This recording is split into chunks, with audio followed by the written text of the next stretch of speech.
KSL News Radio, Utah's news, traffic, and weather station. 9 o'clock at KSL News Radio. I'm Amanda Dixon. KSL's top story this hour. Yesterday evening, we broke the news that University of Utah police were searching for a man accused of sexually assaulting a woman on a University of Utah bus. And this morning, the search is still on. Captain Ruben Torres says this happened around 11 a.m. yesterday morning. The man got on the bus, inappropriately touched the woman who is a university employee, then got off the bus around Fort Douglas Boulevard and Pollock Road. Torres says there was no one else on the bus at the time. One of the biggest things that concern me is that he's out at large right now, and so we're just trying to identify who he is and make sure this doesn't happen to anybody else on our campus community. A picture of the man is posted on our website, kslnewsradio.com. A Springville man is facing possible jail time after police say he tried to shoot another man after an argument. Police say Jose Rodriguez Juarez locked himself in a home after shots were fired and refused to come out. A SWAT team eventually got him and everyone else out of the home. Witnesses say Rodriguez Juarez was under the influence of alcohol and cocaine. He is facing multiple charges. Our top national story this hour from ABC News, tsunami waves have been hitting the U.S. West Coast for hours, but as of now, they have been so small that no damage is known. ABC's Alex Stone is in Los Angeles, which was under an advisory overnight. At this point, there is no known damage in the U.S., and there was no large destructive wave. Sensors have picked up smaller waves. This man in Marina Del Rey, California, spent all night watching the water. He says it's been fascinating watching the tide. I don't think we saw much of a tidal wave, but we have seen a lot of surge going in and then immediately reversing. Still, people are being told to stay away from beaches. Currents could be unpredictable for a few days. Alex Stone, ABC News, Los Angeles. The waves are coming from an 8.8 magnitude quake off the coast of Russia. Your money at this moment, the Dow is up 18 points. We're at 44,651. Coming up, another hot day in store. In fact, a couple ahead for us. KSL weather is next. KSL News Time, 9:02. The sources where we get our news matters. When you listen to Utah's Morning News, we want you to feel the stories are important to you and trustworthy. This is Amanda Dixon. And I'm Andy Farnsworth. Join us weekday mornings on KSL News Radio. The Social Security Administration just announced they are now projected to run out of money 1 year earlier than expected. Benefits could be cut by as much as 23%, and the average person could lose more than $100,000 in lifetime income. This news could significantly change when you file for Social Security. Discover how you could get every penny out of your benefits with a free Social Security analysis from Boss Retirement Solutions. If you've saved more than $300,000 and have not filed for Social Security, schedule your free analysis now by calling 801-896-9622. This free, customized analysis could help you get every penny out of Social Security. Call 801-896-9622. That number again, 801-896-9622. Boss Retirement Solutions is not affiliated with the Social Security Administration. Man, look at that. Return of the old king, man. Oh, wow. Emotional. King of the Hill is back. They got a Bob's in the airport now. Oh, that's Boba. World has changed, Dad. Bobby wants to bring that new girl over for dinner. The Vegas? What the hell am I supposed to feed her? Can't we just put some grass in a bowl? From Mike Judge and Greg Daniels. Ready to make some memories, Dad? Let's freaking go. A Hulu original series, King of the Hill. Season premiere August 4th, streaming on Hulu. I'm Ed Evans, CEO of Consumer Cellular. We're dedicated to serving people 50 and up like me. Our needs are different. Big Wireless wants us in an unlimited plan, but if you're not using all that data, you're probably getting used. At Consumer Cellular, we're focused on affordable, reliable plans, including data that suits your needs, not ours. Our plans start at just $20, and you'll get the best customer service in the business. Call 1-888-FREEDOM or visit consumercellular.com/facts. Plans include $5 credit for auto pay and e-billing. See site for additional facts. $5,000. That's the average amount of money people in the U.S. are now spending on gas in a year. $5,000. grand. That's crazy. If you drive, you have to download Upside, the free app that gives you cash back every time you get gas. That's right, you can earn real cash back with Upside just by buying the gas you're already buying. You can literally start earning cash back today. I use Upside every time I fill up, and I've already made around $300. You're putting gas in your car anyway. Why not get real cash back? If you like free money, download Upside. I'm saving the cash I earn from using Upside to help pay for a vacation later this year. Download the free Upside app now to earn cash back every time you buy gas. Use promo code EARN to get an extra 25 cents per gallon on your first tank. You can cash out anytime right to your bank, PayPal, or a gift card for Amazon and other brands. Just download the free Upside app and use promo code EARN for a 25 cents per gallon bonus on your first tank. That's code EARN for a 25 cents per gallon bonus. We have emergency traffic and weather brought to you by Mountain America's Double Rewards credit card promotion. What's going on, Heather? Well, this is this crash on northbound I-15 in Lehigh. It's going up the hill toward the point of the mountain. It's blocking 3 left lanes of the freeway. Traffic is pretty much at a crawl and backed up to 2100 north in Lehigh, and it'll probably get worse if they don't reopen some of these lanes. And then once you get into the Salt Lake Valley, you still have very slow traffic from Murray into Midvale, southbound 15 through that same stretch. Murray to Midvale also very slow. And then you've got delays trying to get into Ogden Canyon. We'd heard there was a debris spill in the canyon, and I don't know if they're alternating traffic in and out or if they've stopped all the lanes of travel to clean up the debris, but you've got a mile or so of delays trying to get into Ogden Canyon and get out of it. Heather Kelly in the KSL Traffic Center. Today we'll get up to 99, 98. Tomorrow we cool down a little bit. By Tuesday, 91 will be our high. Right now, 80 degrees. I'm Amanda Dixon from the KSL Common Spirit Health Studios. Listen online at kslnewsradio.com. We're Utah's news, traffic, and weather station. The all-new Inside Sources. Your inside access to the people and policies shaping Utah's future. Here are Greg Skordas and Holly Richardson on KSL News Radio. Thousands of people spent Tuesday night bracing for a potential tsunami following a massive Russian earthquake, included United States states such as Hawaii, California, basically the entire West Coast, watching for this giant wave to come in. What happened was the east coast of Russia suffered I guess it was an 8.8 magnitude earthquake, which I'm hearing is one of the highest ever recorded, the sixth most significant earthquake ever recorded. And when an earthquake or a volcanic eruption occurs under the sea, it creates these tsunami waves, which can be huge. And I've been doing a little research on these. They travel in the ocean about the speed of a jet airplane, 500 miles an hour. But what happens is, Holly, so you imagine these waves just coming out from a source, such as an earthquake or a volcano, and they're traveling. As the ocean depth is deep, something like 20,000 feet, the waves will travel about 500 miles an hour, like I said. But as the ocean gets more shallow, it starts to approach land, the waves slow down. That's the good news. The bad news is that they expand in height so that they maintain their height from the depth of the ocean almost. So they can be, just fairly modest waves, but as they hit the shore, they get huge. I mean, they're very significant. They've slowed down a lot, but they're big. So the states, like I said, Hawaii, California, Oregon, Washington, Alaska, all had tsunami alerts during the night. It was downgraded. I guess the good news is that it wasn't quite as bad as they had expected. There is one part of Northern California, north of San Francisco, that is still under a tsunami alert, but most people, at least in the United States, have been downgraded a little bit. There were 2 million people evacuated just in Russia and Japan alone because, of course, they were closer to the epicenter, and those areas were hit very quickly. Yeah, so one of the things that I've learned is that the waves can be big, and we see that in movies, right? We see that sometimes in paintings, but sometimes it's a series of waves, and they can be smaller, and they can still be quite damaging. But we actually have somebody in studio with us. It's KSL News Radio producer Andy Kupp, who's with us to talk about actually living in an area. In fact, it's the county that's still under this tsunami warning. That's correct. Yeah, it's Del Norte County in California, and it is known as a tsunami magnet. So I grew up in a small town called Crescent City there in Del Norte County, and the county was county was devastated by a tsunami in 1964, took out 29 city blocks. I lived there in 2011 when the Sendai earthquake from Japan formed a tsunami that destroyed the harbor there, caused $50 million worth of damage, killed one person. I've lived through the tsunami evacuations. I've lived through the damage that comes from a tsunami. We were on alerts very frequently growing up.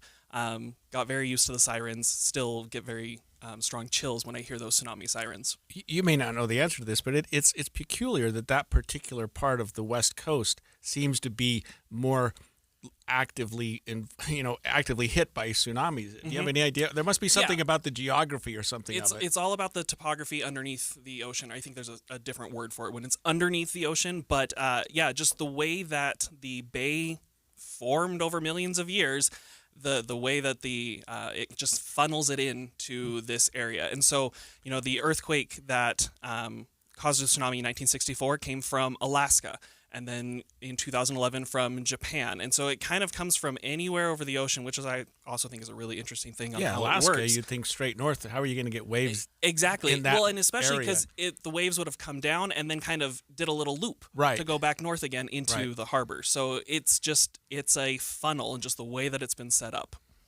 So one of the things I think you and I both did, Andy, was we stayed up way too late to follow the news on this. And I have friends in Hawaii, and I was really interested in following what was happening there. And one of the things I saw is that they have a really good warning system for sure. And I have visited there multiple times. And as I drive out, there are signs on the road that say tsunami evacuation route. Is that similar to where you grew up? I from my experiences both in North America and throughout some of the South Pacific Islands, any place really along the Ring of Fire on the Pacific Ocean has tsunami evacuation routes or plans or sirens. Very common thing, especially if you're anywhere in the United States. I know for sure you will find signs that say tsunami evacuation route. They've got arrows pointing up, and it's helpful not only for those of us who live in those spaces, we kind of already know, but they're especially helpful for tourists or people visiting who might feel the ground shake and have no idea what to do. And those routes in particular are really important when you do actually feel the shaking, because that means there is probably a tsunami very imminent, like there was in Russia and in Japan. But it's helpful nonetheless so people know where to go. Because you think, okay, I get to higher ground, but there are designated routes to actually get you to the safest, highest ground. Yeah, I was looking at that exact thing, Andy. So, for example, in Hawaii, when there was a tsunami alert, they were having people evacuate, or at least move away from the shore. But as it downgraded, they said just move to higher ground. You know what I mean? When it's not quite so bad, which seems almost it doesn't make sense. You're talking about if a tsunami is hitting your city, so get in a building that's higher or get off the ground a little bit. It seems counterintuitive. Yeah, it's kind of like a bell curve with the waves. So like Holly had mentioned, this isn't just a singular wave. A lot of times it's a surge. They'll start off kind of small, then they get larger. It's usually not the first one that's going to be the largest, and then it will subside. And so they can tell just based off of buoys out in the water kind of where the waves are going and how big they are. And then they can use that to kind of gauge, okay, do we still need to be on a warning, tsunami warning, which is the highest, or can we downgrade it to an advisory, which is what most of the West Coast is under right now, or a tsunami watch, which is even lower than that. And so it's this scientific movement and the scientific look at how these waves and how the water is moving, and just very subtle rises and falls in the deep ocean can really paint a picture for scientists of, okay, what might be coming once it reaches shore. Yeah, one of the things that I thought was so interesting is, first of all, they took this very seriously. They did not say, well, it may not be that bad, right? And in the end, it wasn't, but it could have been. In fact, a lot of the warnings that I saw go out were, this couldn't be life-threatening. Take this seriously. 100%. And I still saw live streaming cameras of people down on the beach. Yeah, unfortunately, it's a thing that happens all the time. In 2011, in the tsunami that I lived through, there was one person who died in my county, and it was somebody who went down to the mouth of the Klamath River to take a look at what was happening, and they got swept out. You don't realize how quickly that water will move, and because it's not generally a wave, it's a surge, it just comes in. And you don't always get to that stereotypical, the waves receding in the water, and you can see, the more of the ocean bed. That doesn't always happen. And so the safe thing is just to not be down there, period. Yeah, I was looking when the ocean is very deep, that tsunami travels 500 miles an hour. But when it gets shallow, it slows down to about 20 to 30 miles an hour. But there are not many people that can run. No, Andy, that's still very 20 or 30 miles an hour. Yes. So you could be watching this wave coming in thinking, oh, I should probably run soon. By the time you say that, you're probably too late. Yeah. So tell me this. If you're in these areas, what does the alert look like or sound like? How are people notified? So you will hear sirens. I don't know how to describe them. They're very loud. They're very loud. They do differ depending on what country you're in. So that is something to keep in mind if you do visit some other country in the Pacific Ocean. It might be a very different sound, but you will hear sirens. A lot of times you will receive an alert on your phone. I had lots of friends who were receiving emergency alerts saying seek higher ground. You'll see those. You will start to see signs. You will see emergency and law enforcement everywhere directing people.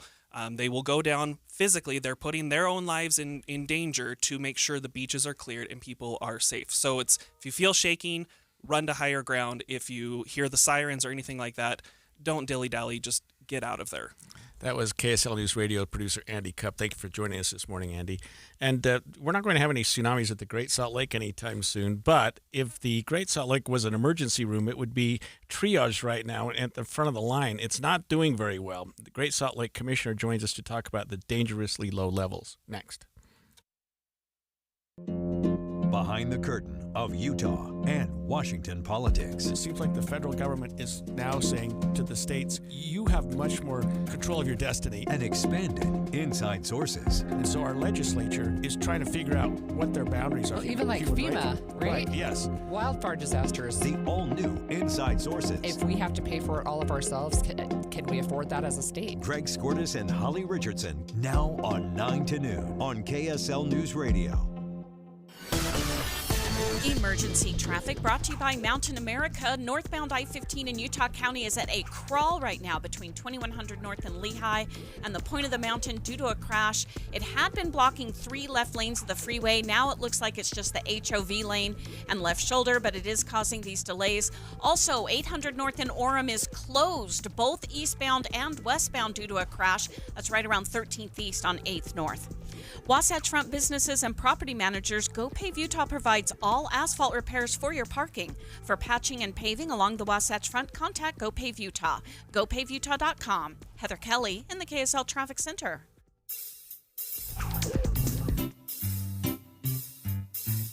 One 877 Cars for Kids.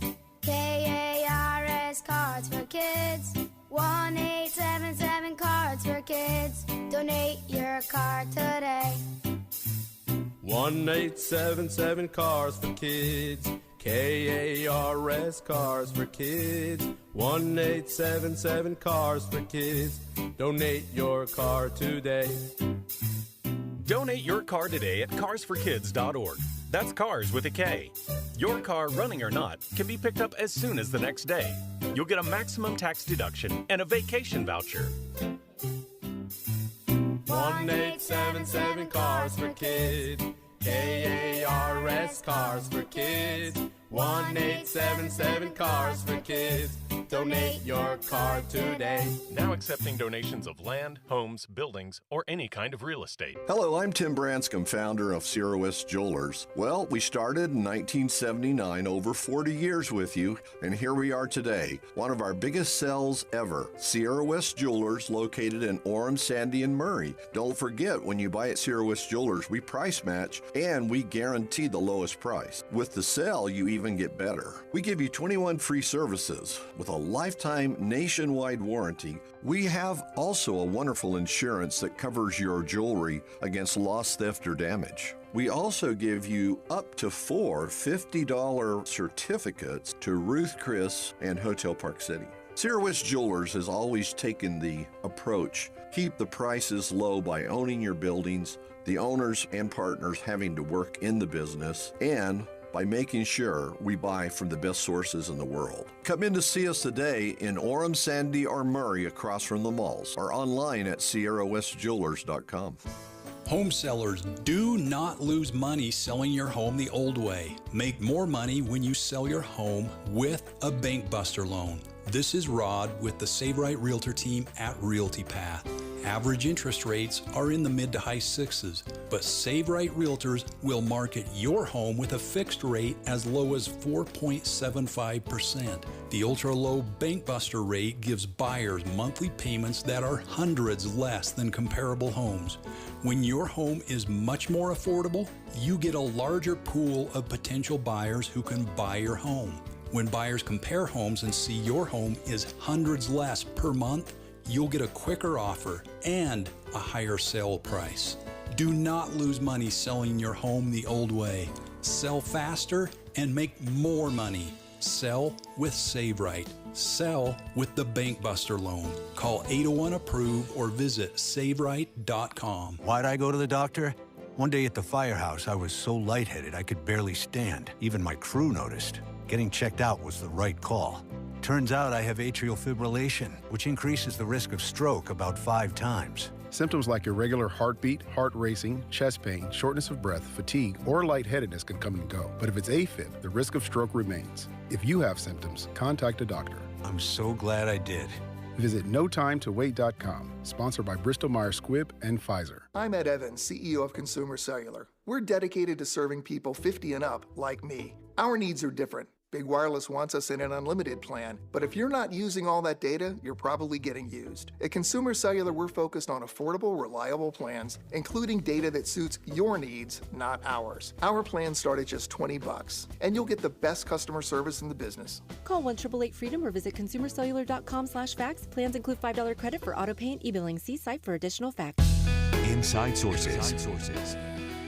We had a couple of winters, Holly, several years ago where we had above average snowpack, and I think a lot of people along the Wasatch Front were starting to feel like maybe we were coming out of the drought and coming out of a place where we were getting nervous about our lakes and rivers and reservoirs. However, last winter was not particularly good, combined with this summer being very hot and very, very dry. The Great Salt Lake is now at a fairly dangerously low level. Right now it's sitting at about 4,192 feet, which is about 3 feet below where we would want it to be right now. Yeah, that seems like a lot. So it's not healthy. We know that. And one of the people who knows the most about this in the state is Brian Steed, and he's the Great Salt Lake Commissioner, and he joins us right now. Thanks, Brian, for joining us today. Thanks so much for having me, and it's always good to be talking to you, Holly. Yeah, thank you. Hey, so I saw a couple of fun analogies, and maybe not so fun, right, but easy to understand analogies that you used when talking about the health of the lake. One of them was an ER triage. The other one was a layer cake. Do you want to share where things are with the lake right now? Sure. So generally speaking, since about 2013, we've been looking at lake levels to see kind of what benefits they provide people. And different lake levels provide different benefits.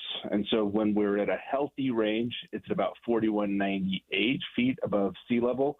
So let's be clear that the lake is quite shallow itself, about averaging 16 feet in depth. But we measure it from, its level above sea level. If it drops down to 4,195, we start to see some effects. We start to see more exposed lake bed. We start to see some changes in salinity on the south arm, which may cause problems for the organisms that rely on that. And when it drops to 4192, those get much worse. And so what we start to see at 4192 is what we call, if we're doing the layer cake, the top layer is where we all want to be. The bottom layer of that cake at 4192 is really where we're in unhealthy range. And we're concerned about it because it starts to have consequences for all of us from exposed lake bed as well as from just other things that we'd like to rely on, like access to the lake for boating and things like that. So what's happened over the last couple of years, Brian? Because as I indicated, we did feel like we were getting some decent snowpack. Have we not been as conservation minded as we could be, given the fact that we maybe got a little spoiled there for a couple of years? So I think there's two things. Yeah, we did get spoiled, and I would love to have continued that trend, but we live in a dry state, and so we know that the weather patterns are variable, and sometimes there's a lot of precipitation, and sometimes we have less so. all of the state right now is back into drought, and in the area around Great Salt Lake is some of the worst drought we have in the state, and that's something that concerns us. And so drought certainly is a contributor. Secondly, you're right. I mean, I think the people had this false sense of security to say, hey, we're out of the woods because, we've had these 2 good water years. And it's true, our reservoirs filled back up and we're sitting in a much better place than we had been. But at the same time, we have these consequences, right? And the consequences might include just by us using the amount of water we use, taking water from that lake. And let me be clear, the water just doesn't get to the lake. And because of that, we see falling lake levels again. And I think that's something that we're just going to have to change our paradigm. We have to think about, we need lawns and gardens and the things that we love about living here, but we can also do that in a little more water conscientious way and also have a healthy Great Salt Lake. So let me ask you this question. If we are, just the average Utah resident, maybe we water our lawns and take shorter showers, does that, how much of an impact can that actually have just as, individual residents? So really, we're mostly focused on outdoor water use. Indoor water use makes it to pipes, and oftentimes that makes it back into Great Salt Lake. And so it's not so much taking the shorter showers, although, people should be water conscious, obviously. But outside, if people just water their lawns, and this is just something I find astounding, if people just water their lawns, how much their lawns need versus how much they think it needs. Generally, there's study after study that show that we overwater by about 30%. You cut 30% from that water, your lawn still is getting everything it needs. And that's about, think about this. It's 109,000 acre feet of water. That's 109,000 American football fields a foot deep in water. And that gets us about, a long ways towards what we need to getting the lake back to healthy levels if we were to deliver that per year. Brian, do you think we're at a point where our state and local leaders can, or should, I guess is the better word, start maybe issuing mandates or doing some things to encourage homeowners and people that are out doing their outside watering to dial it back? So, Greg, I think it's a fair question. We live in a conservative state, and I think that people have to be aware that generally we're calling on voluntary actions at this point. If the lake continues to fall, then I think that you can envision a regulatory scenario, right? Whether federal intervention or otherwise, where there might be more stringent and more excessive government actions, and I think that we'd like to avoid that. So I think if people choose to do the right thing now, we don't have to get to a point where government has to mandate anything. That being said, if we end up continuing to have a Great Salt Lake fall, I think it's within the realm of the possible that we might get forced into that position. So beyond potential, not forcing, but regulating what people do individually, what actually happens with the lake if it drops another foot or two? So it's a great question. We just see more of the same. We have more exposed lake bed. We also see in the South Arm, when it gets lower like this, we see higher salinity levels, and those higher salinity levels are not good for brine shrimp or brine flies. That has its own cascading effect on all of the 12 million waterfowl and migrating birds that pass through the area. And then in addition to that, as we continue to fall, things like the Great Salt Lake Marina and other, things that we use to recreate and access the lake become inaccessible. It's just too low to launch your major boats. And so there's impacts that people have. In reality, if it gets down to 4190, we have now a mandate from government that we will stop water flowing from the South Arm to the North Arm, and that will keep more water on the South Arm, which is really the area where we're most concerned about the health of the ecosystem. But at the same time, we hope we don't get there. Brian, one more question. 2022, I think, was the year that we saw some fairly significant, maybe even all-time lows. Are we approaching those numbers now, or are we at those numbers? So we're sitting actually right now about where we were in 2021. So heading into that year, if we were to continue in these hot, dry conditions and then have a really dry winter like we saw, we could see the return of those historic lows. I'm actually optimistic that we won't see that because we have different regulatory tools in the toolbox now. Like I mentioned, that notion that we can stop water from flowing from south and north is one thing that will keep the lake healthier on the South Arm. The other thing I would just say is that we had a extraordinarily dry period heading into 2022, and we actually don't have those same things. We still have water in our reservoirs, and we still have some other tools. And so I think that I don't fear that we'll get back down to those levels, but it's in the realm of the possible. That was Brian Steed, Great Salt Lake Commissioner, joining us this morning. Thanks, Brian. And when we come back, Utah kids between the ages of 13 and 17 apparently check Snapchat up to 70 times a day. More details on the dangers of the app have come to light, as Utah's lawsuit against Snap has been largely unredacted. And when it was first filed, there were parts of it that were redacted, and we couldn't see. Those have been opened up. What parents need to know about these details, we'll talk about after the break. 9:30 at KSL News Radio. I'm Amanda Dixon. KSL's top story this hour: a Provo bridal shop is under fire online and now in court, accused of ghosting Utah brides out of money. KSL News Radio's Eric Cabrera has the story. It started with a viral TikTok, and now it's landed in Provo's small claims court. Rebecca Bennett says Something Borrowed Bridal, a dress rental shop in Provo, owes her hundreds for renting out her wedding gown. Court docs show she signed a consignment deal expecting 25% of each rental. Records submitted as evidence suggest her dress was rented 3 times, but she says she never got paid. Bennett submitted texts and emails showing the shop owner acknowledged the rentals and promised payment, but Bennett says the payment never came. Now she's suing the owners for $645. Since her post, more videos have gone viral from others claiming similar issues with the same shop. We have reached out to the shop for comment. Our top national story this hour from ABC News: new details this morning about the shooting incident at an office building in Midtown Manhattan. ABC's Andrew Dimbert has more. We're learning new information about the gunman, 27-year-old Shane Tamura. Police now investigating a second note from the gunman found in Las Vegas. Sources telling ABC News it includes an apology to his parents. And ABC News has learned the gunman's father was an officer with the Los Angeles Police Department before retiring in 2017. 4 people were killed in the shooting, including the off-duty NYPD officer. A prayer vigil was held last night for the 4 victims. The NFL is now keeping its office closed through the end of next week. Your money at this moment: the Dow right now is down 54 points. We're at 44,578. Coming up, we've got a hot day in store, a hot couple of days in store. KSL weather is next. KSL News Time, 9:32.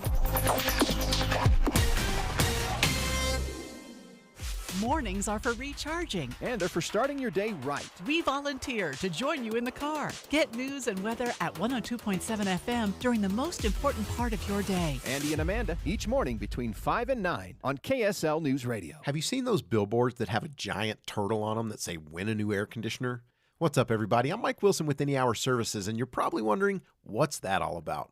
Well, the turtle is a character in our new TV commercials that'll be airing this summer. I know it's kind of silly, but we're always trying to figure out how to grab attention and stand out in a crowded market. We thought a big turtle would do the trick.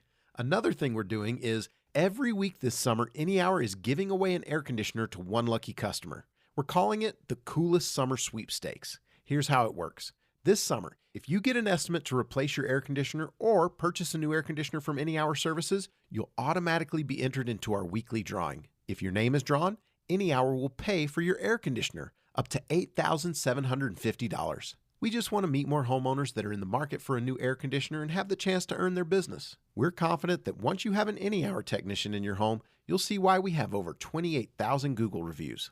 No purchase is necessary. See official rules at anyhour.com. Hey, this is Dan, the laptop man from PC Laptops. Imagine struggling with a slow, outdated computer that takes forever to load anything, that randomly freezes up and is filled with viruses and malware. Now picture yourself with a powerful desktop or laptop that runs smoothly and efficiently, making your work and entertainment seamless. Take one home today. The new 2025 S1 desktop or SM3 laptop for only $999. You heard that right, $999. You get a blazing fast processor, 16 gigs of RAM, and over a terabyte of blazing storage for $999. What else do you get? Lifetime service warranty, and we have 12 months special financing on approved credit. Hurry in right now because supplies are limited, because at PC Laptops, we love you. Just check us out at PCLaptops.com. $999, PCLaptops.com. Hey, it's Mike Rohn. If I have a choice, I like to do business with companies that actually stand for something. That's why I switched from Verizon to Pure Talk. No offense to Verizon, I'm sure they stand for something. I just don't know what it is. Pure Talk, on the other hand, is a veteran-owned company that supports our military in a big way, and I appreciate that. Yeah, I also appreciate unlimited talk and text and plenty of data for half the cost of the big guys, and I do like being on America's most dependable 5G network for just $20 a month, but what I really appreciate is no contract, no cancellation fees, and Pure Talk's commitment to handle all their customer service in this country. I saw it for myself. I went to Georgia, I got a tour of their headquarters, I met their CEO, and I talked to the same customer service folks that you'll talk to when you dial pound 250 and say keyword Micro. Switch today and save 50% off your first month when you dial pound 250 and say keyword Micro. Pure Talk, a wireless company that actually stands for something. We have emergency traffic and weather together, brought to you by Mountain America's Double Rewards credit card promotion. And back to you, Heather. Northbound I-15 remains at a crawl from 2100 north in Lehigh up to the point of the mountain.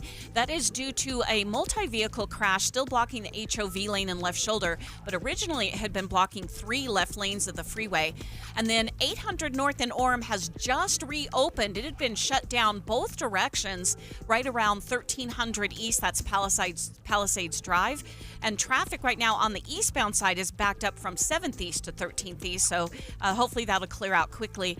And then we had debris on the west side belt, southbound, right near 2100 North. UHP stopped all lanes of traffic for minutes to clean that up, so traffic's still a bit slow in that area. Heather Kelly in the KSL Traffic Center. Today will be sunny with highs in the upper 90s. The rest of the week will look much the same, a little bit cooler this weekend. Right now, let me double check and see what our current temperature is. Are we still? Yes, we are. 81 degrees. I'm Amanda Dixon from the KSL Common Spirit Health Studios. Listen online at kslnewsradio.com. We're Utah's news, traffic, and weather station. The all-new Inside Sources. Inside Sources. Your inside access to the people and policies shaping Utah's future. Here are Greg Skordas and Holly Richardson on KSL News Radio. Earlier this year, the Utah Division of Consumer Protection and the state of Utah filed a lawsuit against Snapchat. It's actually, the company's called Snap Inc., which is the parent company for Snapchat. The lawsuit was brought largely because of the harm that Utah is alleging that this particular product causes to children, that Snapchat is dangerous to children. And so as a part of the lawsuit, Holly, the state of Utah had to articulate what the problems were. Right. Snap was able to get a lot of those particular allegations redacted. In other words, if you read the lawsuit, if you read the complaint, you would see a lot of things that were blacked out. And they're saying, well, that was proprietary to our company, that was personal. It's still part of your lawsuit. That's fine, but we don't want it to be part of the public record. Well, recently, some of those redacted parts have now been unredacted, and it's really given us a better snapshot of Snapchat and to see what some of their addictive and dangerous apps really have. You know, that was a very clever transition right there. So one of the things that struck me is how many minutes Utah teenagers have used. It's nearly 8 billion minutes Utah teenagers have been on Snapchat since 2020.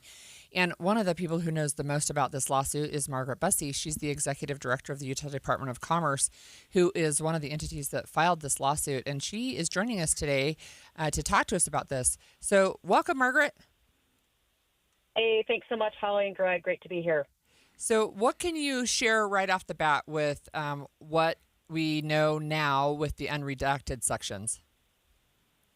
Yeah, you know, really the main story here is that Snap knows how addictive their features are and are actually doubling down on those, encouraging their company to have more addictive features.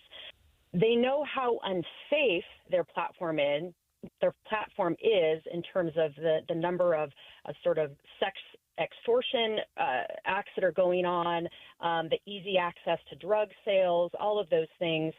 They know how unsafe it is. They know how addictive it is, and they are doubling down. And the reason that came out of this and our investigation is that just in Q4 of 2023 alone, the U.S. advertising revenues for Snap was $1.8 billion. So it's really all about the dollar signs. And that is why they are not taking adequate steps to make their platform safer for kids and safer for all of us, frankly. And among other things that we've learned from this, Margaret, are that Utah kids ages 13 to 17 visit Snap roughly 70 times per day. I mean, and some of them as much as 70 times per day. It's crazy. Some as many as 200. I mean, these are some pretty.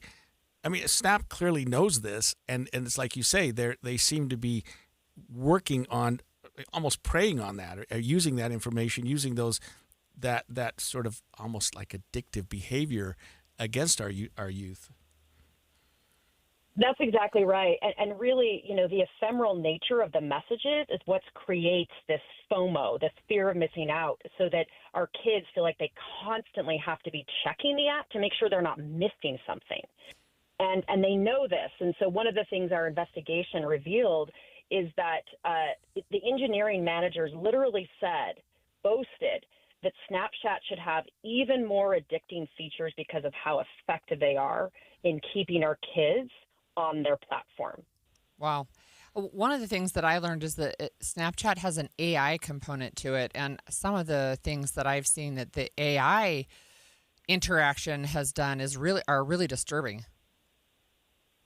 Yeah, so they've introduced an AI companion called My AI, and it really has not been vetted appropriately in terms of making sure that guardrails are on there so that kids can easily get conversations going with this AI companion that are, telling them to, hey, go ahead and make sexual advances to your 7th grade math teacher. I mean, stuff like this, which is just shocking. And this, to me, is just an irresponsibility on their part in not creating the appropriate guardrails. The other thing that we uncovered with their My AI tool is that even when kids say they do not want their location disclosed, that the location is still being tracked, and their data is being shared with Microsoft and with OpenAI, and that has not been disclosed. Margaret, you've also learned a lot about the algorithm that Snapchat uses, especially as it relates to kids. Can you talk to us about what the state's position is on that?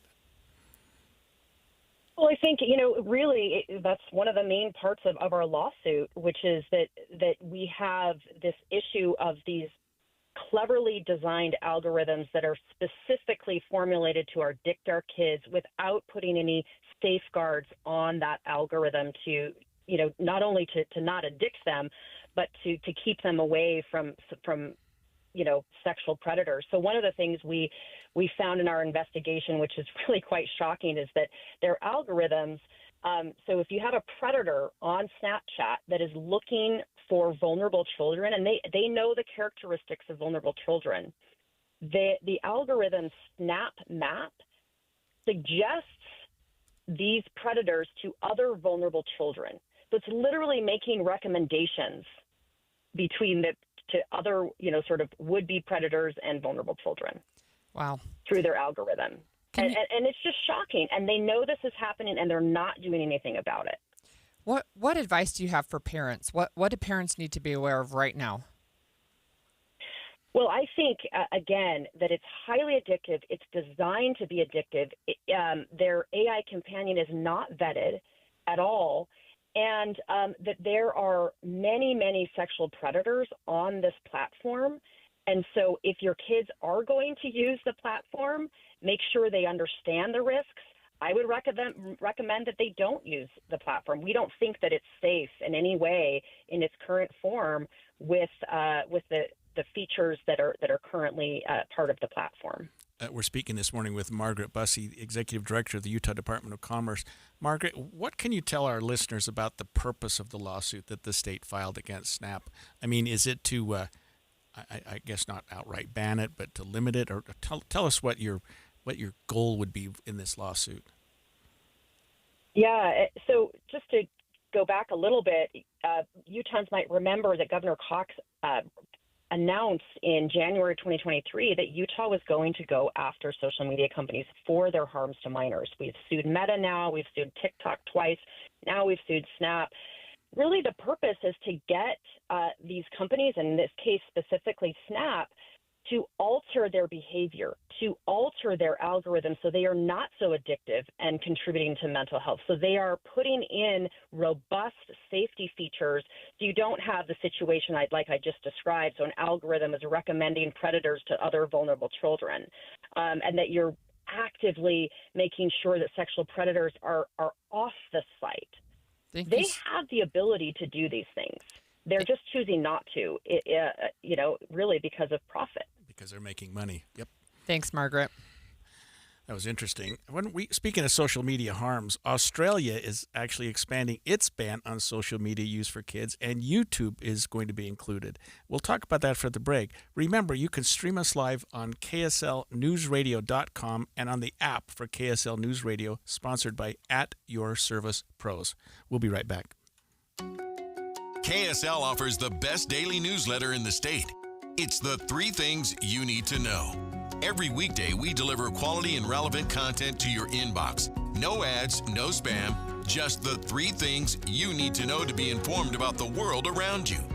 Subscribe today. Visit KSLNewsRadio.com or text the word inbox to 57500. That's inbox to 57500.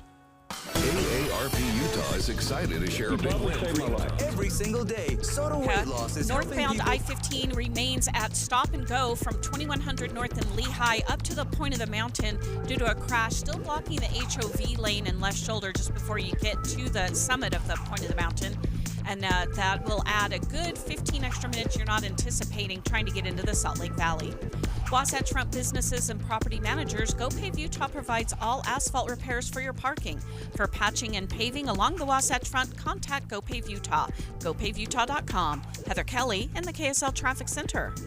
You probably saved my life. Every single day, Soda weight loss is helping people let go of the weight and keep it off. I mean, I was 30 pounds overweight, and I went in, and the doctor said, you need to change your diet. Get help and get started with Soda weight loss. Got off my blood pressure medicine and my cholesterol medicine, and that is amazing to me. I went from a 16, 18 down to a size 4 now. So that is amazing. It makes you feel so good. Splash into summer savings right now with Soda's lowest prices of the year. No injections, no pills, no hunger. I would recommend Soda because it's sustainable. This is lifetime change. I let go of 50 pounds. It felt unreal. We're the #1 weight loss company in America for client satisfaction and results. And with our incredible summer savings, what are you waiting for? Get help, get results at SodaWeightLoss.com. That's SOTA weightloss.com. Soda is, say it with me, state of the art.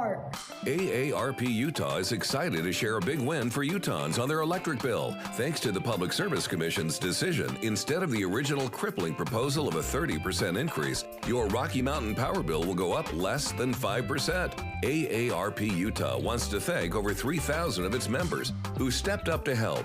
You used your voice and sent postcards addressing your concerns that were hand-delivered to the Commission. You made a difference. Your voices were heard. And thanks to you and other AARP Utah members, critical electricity for so many will remain on. Buildings will remain safe, cool, and the possible hardship for so many has been averted. AARP Utah also extends thanks to the Commission for protecting access to affordable energy programs critical to so many. To learn more about AARP Utah's work and how you can get involved, visit aarp.org/UT. That's aarp.org/UT. Hi, this is Derek Overstreet, president of the New Millennium Group and co-host of Stop Working, Start Living with KSL News Radio. Can you imagine what your life would be like if you could retire 3 to 5 years earlier than you thought possible? The things you could do, the loved ones you could spend time with, the memories that you could create. That's what our team at the New Millennium Group does. We'll walk you through the entire process every step of the way. If you'd like to get a copy of the 5-step proprietary plan that will help you retire 3 to 5 years sooner than you thought possible, give us a shout right now. 888-999-6370. That's 888-999-6370 or utahsfinancialplanner.com. Listen, most of our listeners right now have a tax problem, not a money problem. There's not enough money in Social Security Medicare as it is.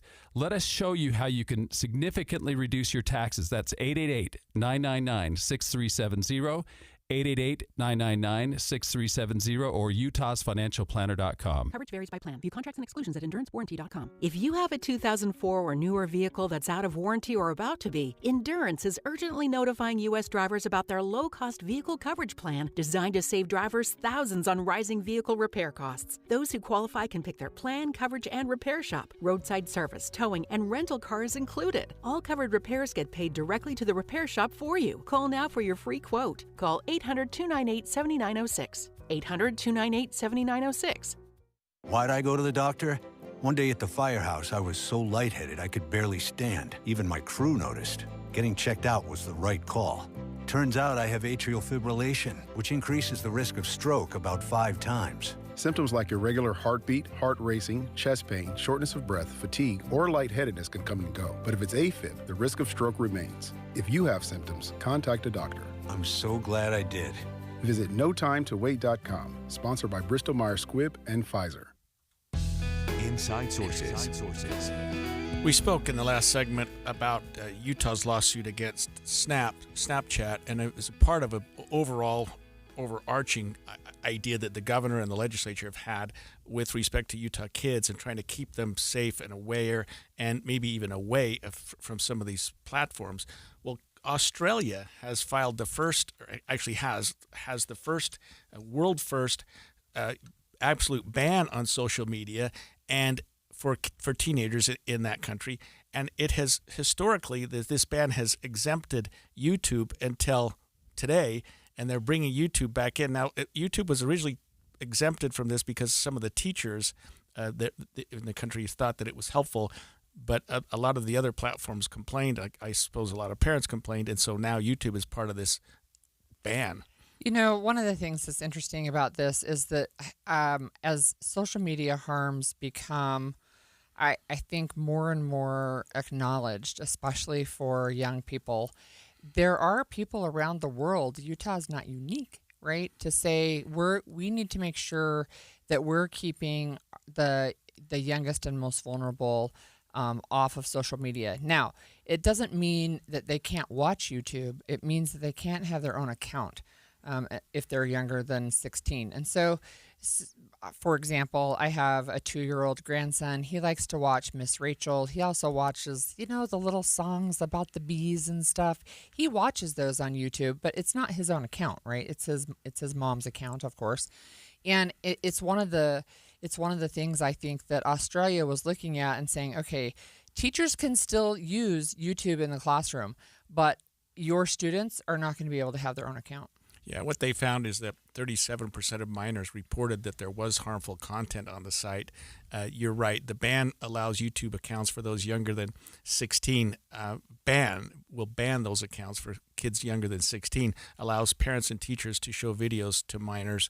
YouTube has argued, apparently unsuccessfully, that it's not really a social media platform like some of these others are, because others were saying, hey, wait a minute, why are you banning us and not YouTube? And YouTube say, well, we're different. We're different. I'm not sure I completely understand their argument, but Australia said, no, we're going to put you in the same group. Well, their argument is their main activity is hosting videos. So if you go look on YouTube, like there are comments, and of course there can be that type of commentary. There are definitely algorithms, though, and you have all kinds of levels of content. So you have people who just pull out their phone and they record something quick and easy, and most of the time a lot of people don't see it, all the way up to movies that end up being streamed on YouTube. But I remember during the pandemic, one of the favorite videos that I found during that time where everything was shut down was a Scottish grandma reading a book called The Wonky Donkey. And she just couldn't get through it without laughing. So I've shared that with my kids. And how bad is that? It's so funny. It was so cute, right? So it's not those type of videos, but YouTube also uses algorithms, just like the other social media platforms. And they now have these social media shorts, or these YouTube shorts. They're a minute or less. They have to be less than 60 seconds. And you can have AI suggestions. You can have, hey, you watch this show. I think you would like to see this video, right? And so you've got, I think that's the argument against saying, well, you still fall into the same category. Yeah, and you articulated it really well, YouTube's defense, which is they're saying, look, nearly 3/4 of Australians aged 13 to 15 use our platform, but we should not be classified as social media because it's really just, like you say, hosting videos. They actually posted an email saying this, and this is YouTube. Our position remains clear. YouTube is a video sharing platform with a library of free, high-quality content increasingly viewed on TV screens. It's not social media. Well, that argument didn't fly too far. Well, it's media and it's used socially, so I don't know. Right there, you've got that.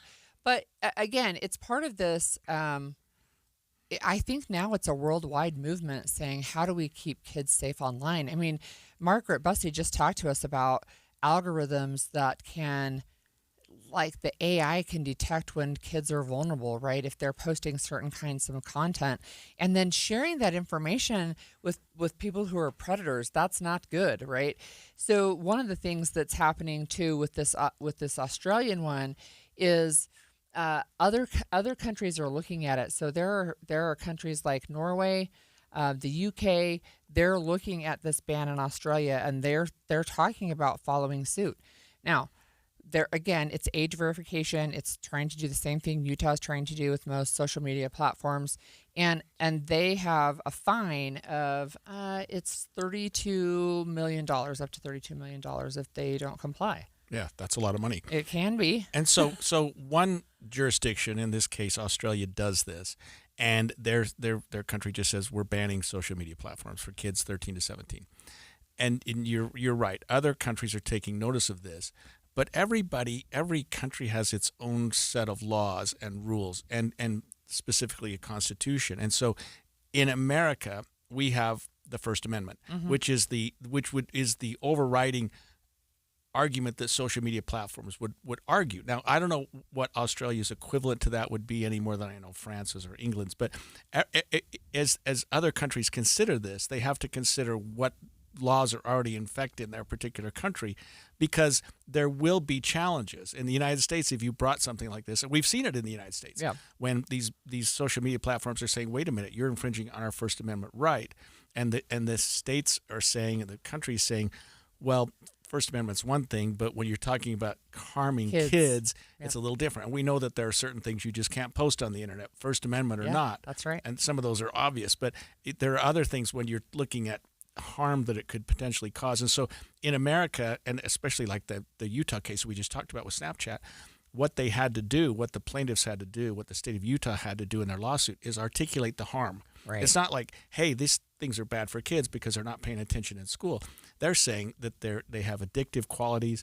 People are spending way too much time on these. And, of course, that age group, as we know, is high in depression, high in suicide, high in just the way that the anxiety and things that affect their health overall. So you would expect that states, and in this case countries, would have a dog in the fight. They would have a reason to bring a lawsuit against something that would otherwise be, you would think, protected by their free speech, whatever that country happens to honor. You know, I remember, I think it was Derek Brown when he was on our show with us talking about the Snap lawsuit, talking about how the tobacco industry used to be in the same position that the social media companies are in right now. And that was saying, look, there's no harm, right? Remember I don't actually remember a lot, but there were advertisements about, these doctors smoke this type of cigarette, right? And you've got the Marlboro Cowboy, and it was really supposed to be appealing. And I do remember buying candy cigarettes at the store, right? And you can pretend to smoke. And but you finally had people start to say, look, this is associated with significant harm, and here's how and where, right? And eventually, of course, the tobacco industry lost those lawsuits, but they pursued it for a long time. And they drew, whether it was Derek Brown or Margaret Bussey, they drew this comparison saying this is where we are with social media right now. and that these companies are knowingly causing harm in the following ways, as you just articulated very well. And so we are going to have to step up, and this is what we're going to do. And look, I already know in the EU, for example, as a block of countries, they have really specific things for protecting privacy over there, and they are slapping big fines on some of these social media companies who violate those. Yeah, and Utah has been at the forefront in terms of United States, and we've taken some inroads. It kind of, I would call them baby steps a little bit. The Snap lawsuit, and we talked earlier about the just keeping kids away from social media while they're at school. The no phones, or away from their phones, away from their by taking their phones away. Right. By taking some steps to see how far you can go and see where these lawsuits end up, and then maybe go a little deeper and go a little further. I think parents are going to be very much in favor of this. Kids are not so much, and we'll see how far that you can go. But I think that the countries and governments have an absolute ability to protect young people. Australia's gone pretty far, and I think other countries are going to follow that. On the other hand, and I'm now rambling, you would think these social media platforms would get it. That is that you got to back off a little bit. You've got to if you want to stay in the game, just like tobacco, you've got to do something. I am talking way too long. Get her done, says Governor Cox. He sent a letter to Utah lawmakers telling them to fulfill the president's executive order on homelessness. We talked about that earlier, and we'll talk about that again.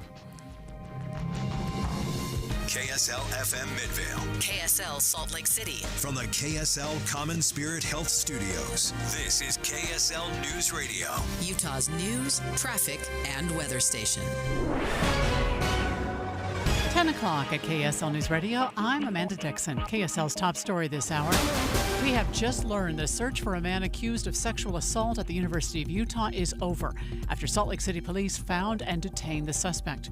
A release from police says the suspect was found last night. He was accused of assaulting a woman riding a university shuttle bus. Now, our top national story on KSL News Radio. The Federal Reserve is expected to announce they are keeping interest rates where they are when they wrap up meetings today. Bankrate Chief Financial Analyst Greg McBride has some advice for people who own a home or have an outstanding balance on their credit cards. It's costly to be a borrower, but it's good to be a saver. Lean into that. Pay down high-cost debt, credit card debt in particular, but even a lot of those home equity lines are carrying double-digit interest rates. Pay that debt down. Fed Chair Jerome Powell has been under fire from President Trump for not cutting interest rates. One of the strongest earthquakes ever recorded struck Russia's east coast last night, sending tsunami waves into Japan and Hawaii. The earthquake was a magnitude 8.8. Several locations in Hawaii reported tsunami waves as high as 5 feet, but no major damage has been reported. Your money at this moment, the Dow is down just 0.2. We're at 44,632. Coming up, we should hit 99 degrees again today. KSL weather is next. KSL News Time, 10:02.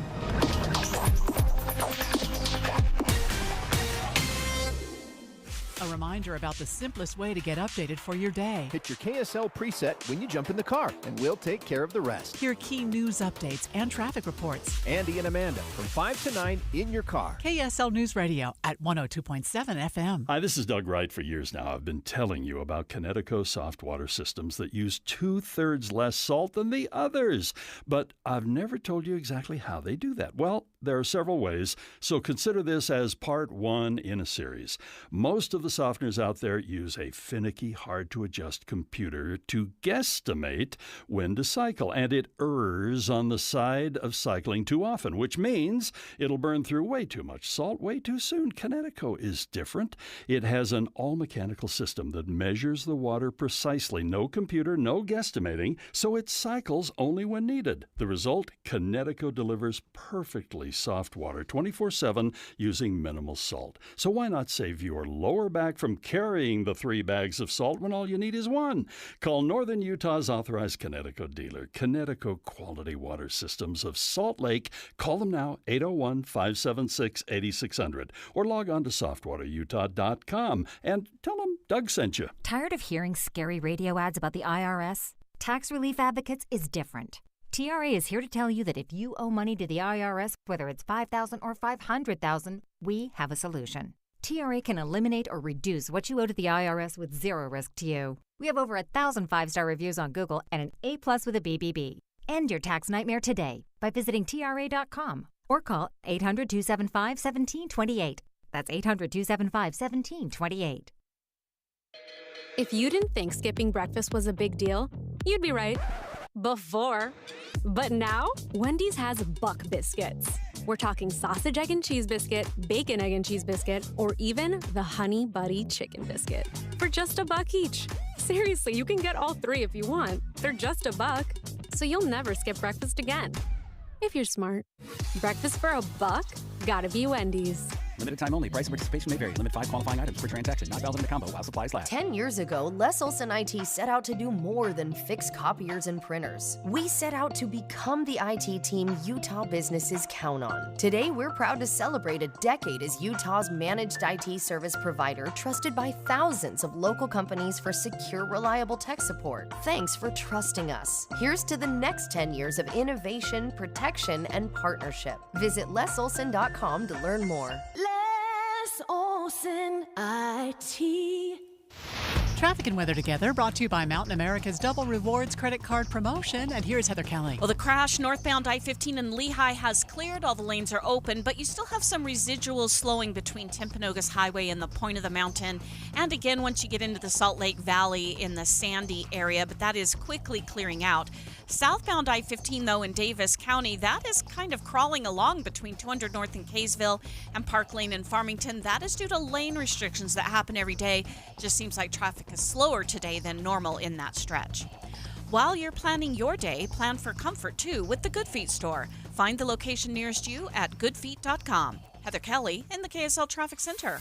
Much of central and southern Utah will be under a red flag warning again today. Salt Lake expected to hit a 99-degree high for the second straight day, and no significant chance of rain in the 7-day forecast. Right now it's 84 degrees. I'm Amanda Dixon from the KSL Common Spirit Health Studios. Listen online at kslnewsradio.com. We're Utah's news, traffic, and weather station. The all-new Inside Sources. Inside Sources. Your inside access to the people and policies shaping Utah's future. Here are Greg Skordas and Holly Richardson on KSL News Radio.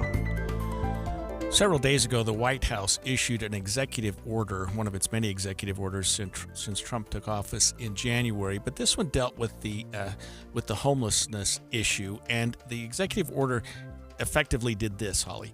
It shifted the direction and the issue and the way that we're handling homelessness away from a housing issue and more toward a mental illness, drug abuse, public safety issue, and encourage states to do that. Well, Governor Cox said, hey, we're way ahead of you. Mm-hmm. That's something we've been trying to do for some time, and he actually sent a letter out to Utah lawmakers saying, let's get on it. The governor spoke, or excuse me, the president has spoken.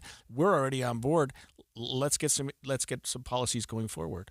Yeah, one of the things that we talked about earlier this week with that executive order is that one of the things that it does is it wants to make civil commitment easier for the states, but it wants to move away from a housing first policy, which was an approach, right, where the thinking was we're going to not worry about all the other things until somebody has a roof over their head, because then that's going to provide the stability and we can, deal with mental illness and addiction and those things, because there's multiple factors that go into homelessness. And of course, we've talked about there's a difference between chronic homelessness and acute homelessness, which is short term.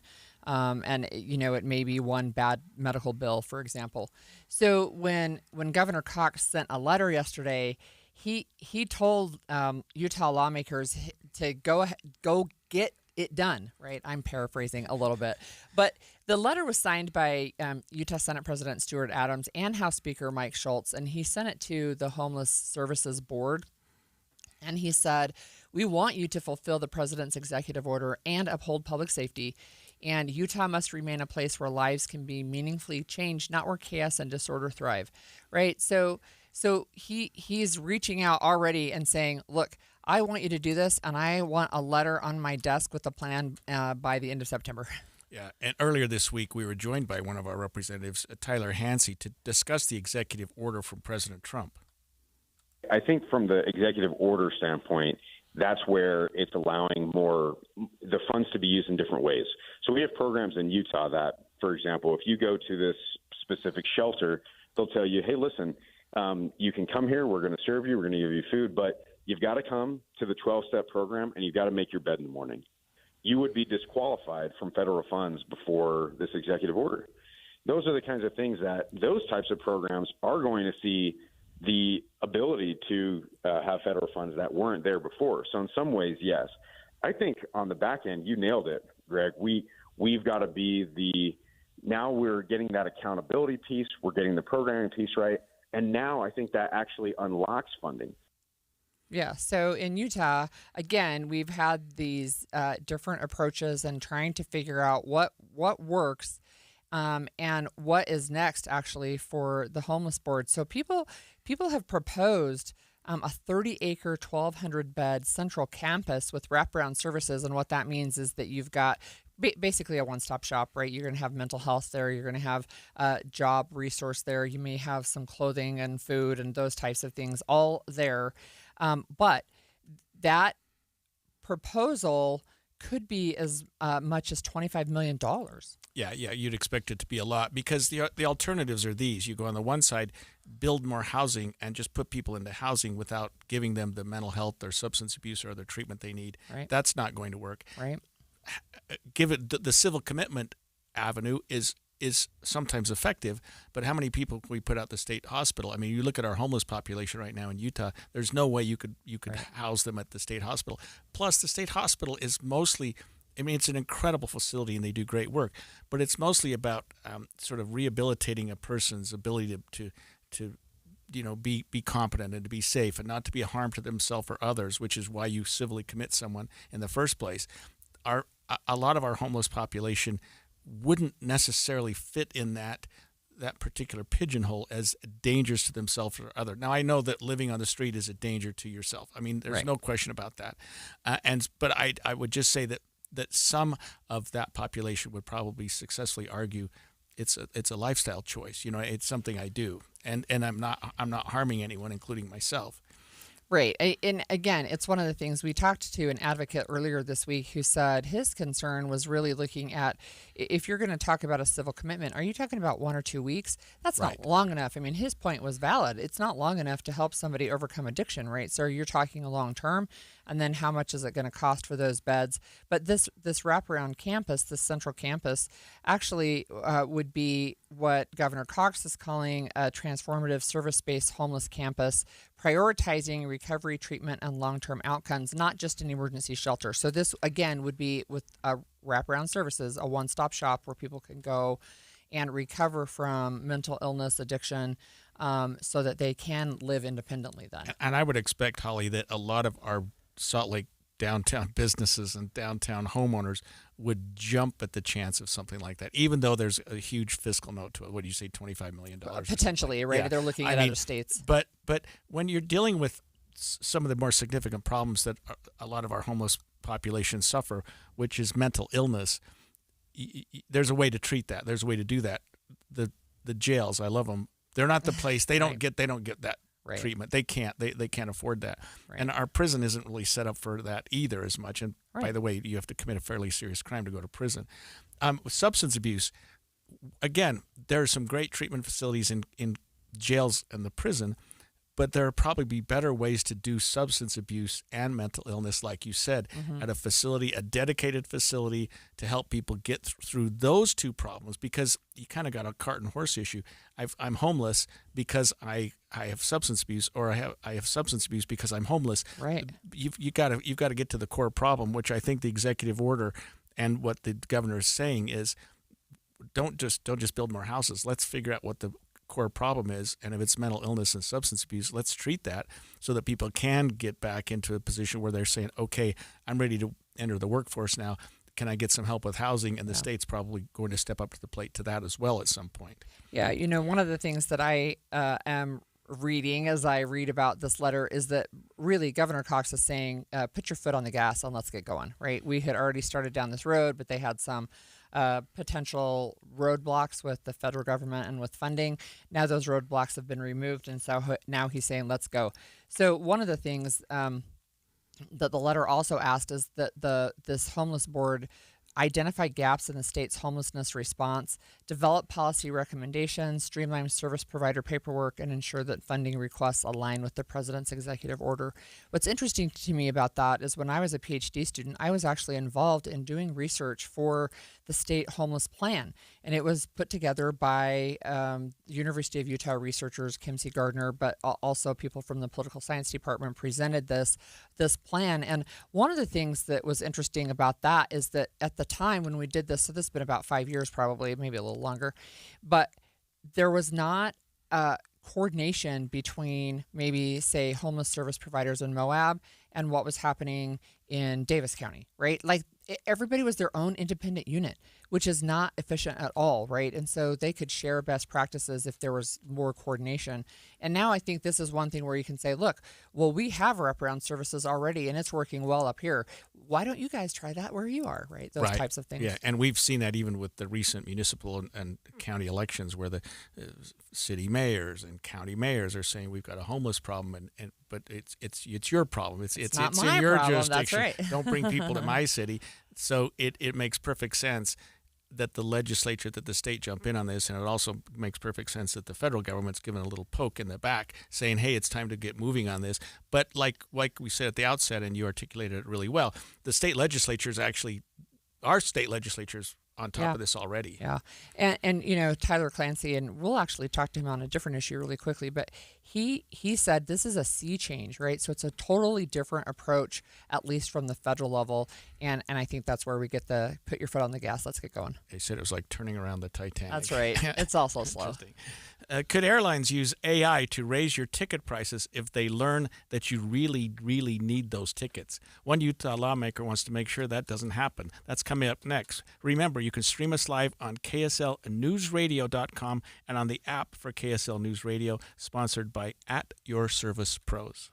Listen to KSL for the new and traditional content you've always loved. There's the new Inside Sources, expanded from 9 to noon, and new expanded news coverage with Maria Chaleos on midday, noon to 3. And of course, the news and weather from voices you love, mornings and afternoons. Here are new traditions and the familiar ones on KSL News Radio, 102.7 FM and 1160 AM. Back to school shopping. It's basically like a sport. The kids want new shoes, new jeans, new colors, new everything.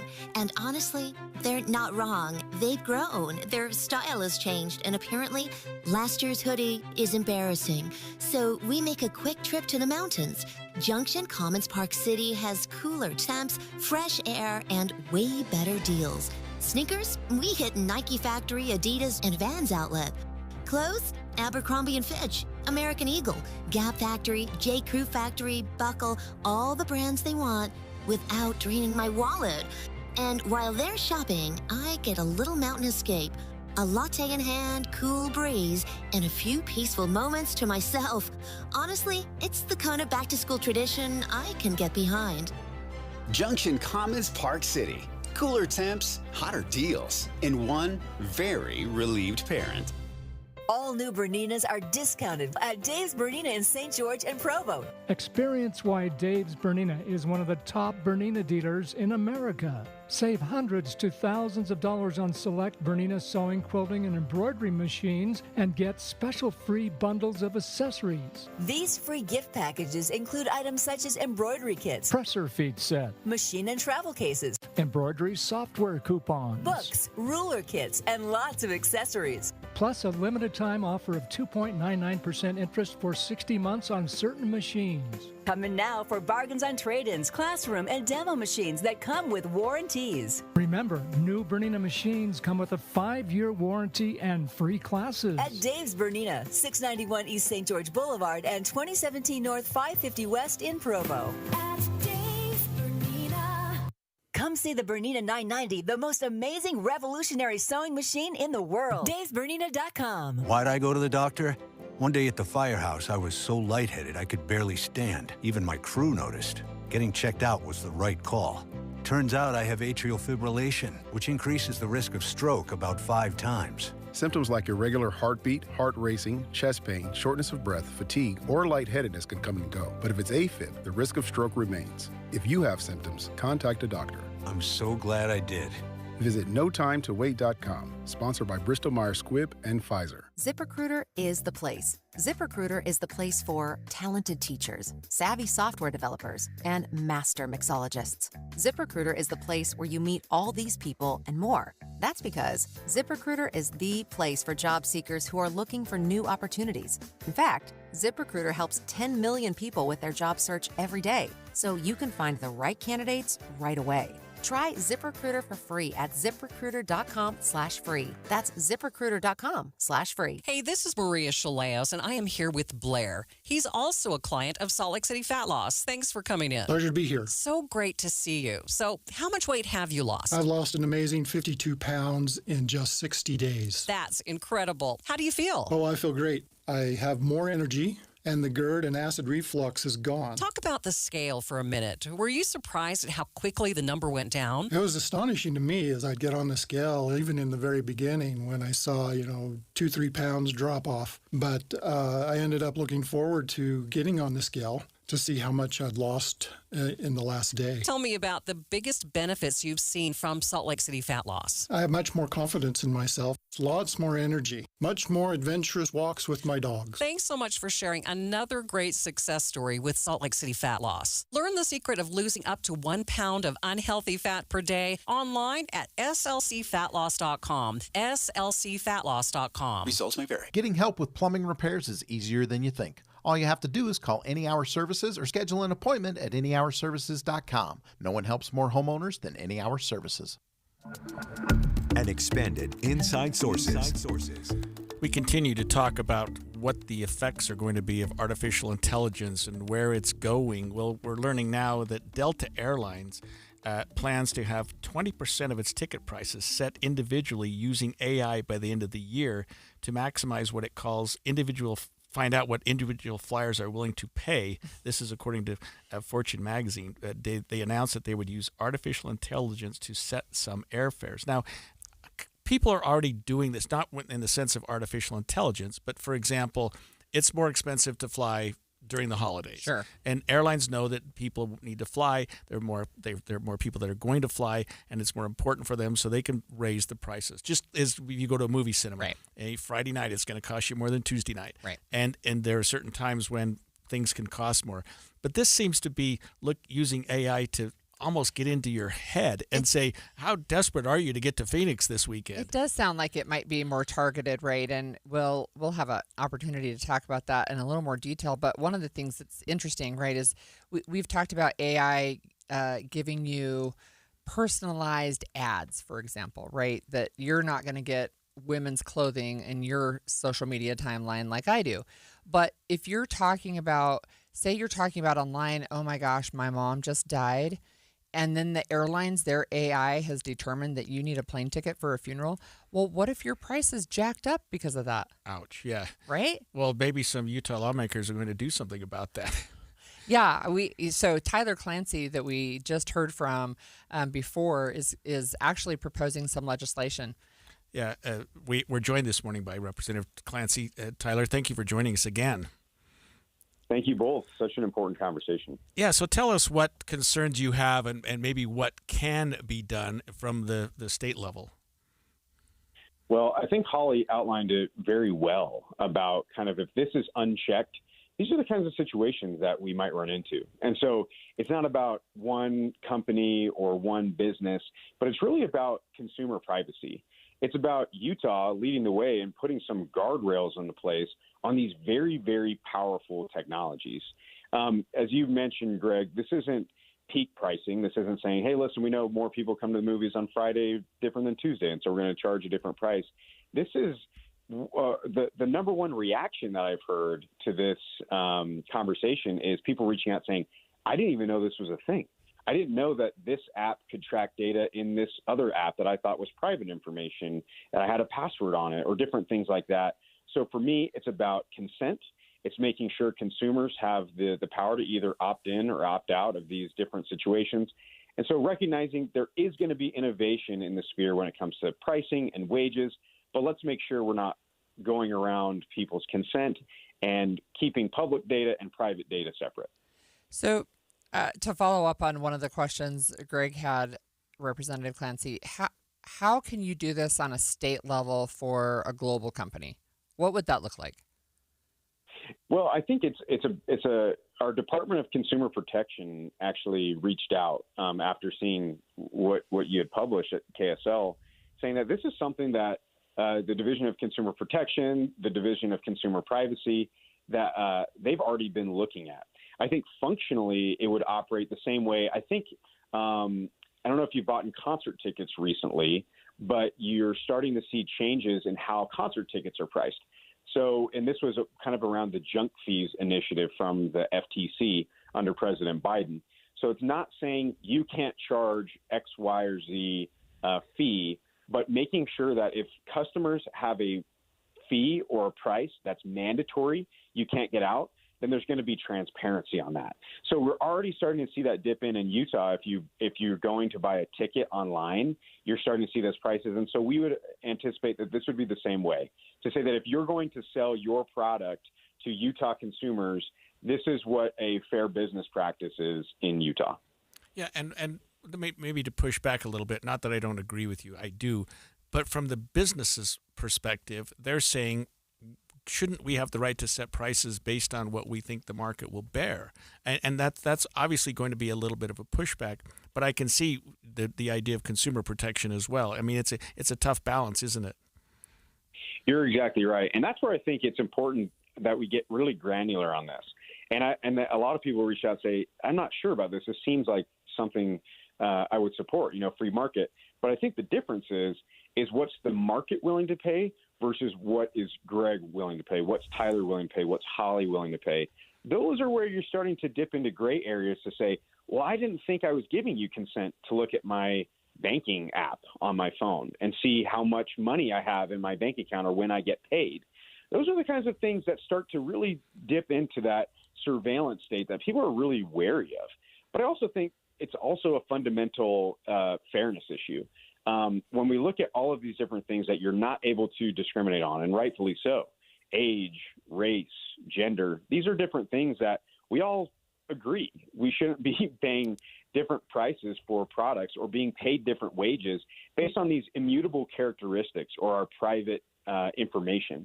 So that's really where I think as AI starts to expand at this exponential pace, that's where I think Utah can lead the way, set some common sense guardrails and say, listen, if you are wanting to Delta or American Airlines or, Uber, all of these different apps that are innovative and cutting edge here, if you want them to use your personal private data, then by all means, opt in. But I think a lot of people, what you're seeing is they don't know what kind of data is being used to create their own unique price.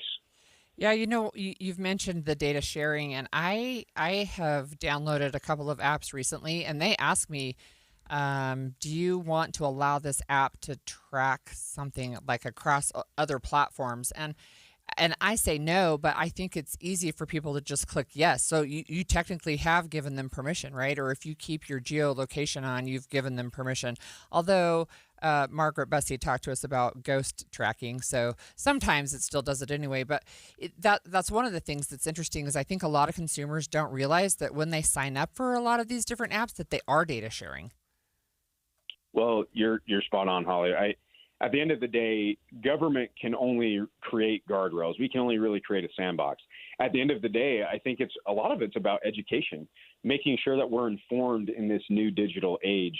One of my colleagues, Representative Doug Fiafia, is leading a national AI task force right now. And I've spoken with him about this legislation, and he agrees this is a common sense guardrail we should put in place. But even in his work with the task force, a lot of it is about education. There's always pros and cons to every move, and innovative methods that we look in society. And I don't think AI is any different.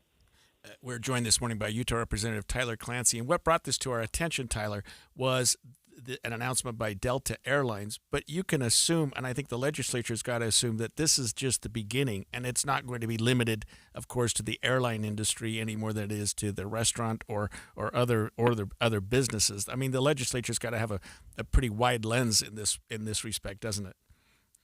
Absolutely, and you know, I've talked with representatives from airline industry and different things, and clarifying what data is being used, what isn't. Are there ways that we can come together and help with more consumer education and more consumer privacy? I also think the flip side as well is surveillance wages. So imagine you sign up to be a driver for a rideshare app.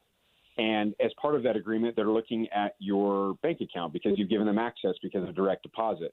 Well, we don't want those companies to be able to look at you, Greg, and say, well, Greg, you're hurting for money right now. So we're actually going to artificially lower the prices that we're going to give you to pay you for these different rides because we know you need it. These are the kinds of things where there's certainly a role for government to step in, both on the consumer protection end and also on the privacy end. If this is an obvious agreement, as we said, there's this consent that's signed and people understand what they're signing up for. But over and over and over again, as we talk about this issue, many people will either reach out or call me and say, I didn't even know this was a thing. I didn't even know that this was happening. To me, that's what shows that there's a gap that we need to fill there. Thank you so much for talking with us again, Representative Clancy. That was, it's super interesting, and it actually makes me think about the conversation we had about the big, beautiful bill and AI regulation, right? And that ended up being pulled out before it passed. But which was effectively that states have to stay out of the federal government. 10 years, right. That's right. The federal government does not get to control this. And this is, again, Utah saying, okay, look, we see an issue. We can see it coming. We're going to do something about it. Yeah, I just wonder, and I think Tyler answered it pretty well, but how much the state can do. It almost seems like some of this has to be done on a national level. But good for the Utah legislature, again, for being ahead of the curve on something. Have you flown Southwest Airlines recently with what they have called open seating? Well, for the first time in 53 years, Southwest is going to be selling assigned seats when we come back. 10:30 at KSL News Radio. I'm Amanda Dixon. KSL's top story: a man has died after yet another fatal motorcycle crash in South Jordan. This happened last night around 6 o'clock near 103rd South Redwood Road. Police say the motorcycle collided with an SUV that was trying to turn.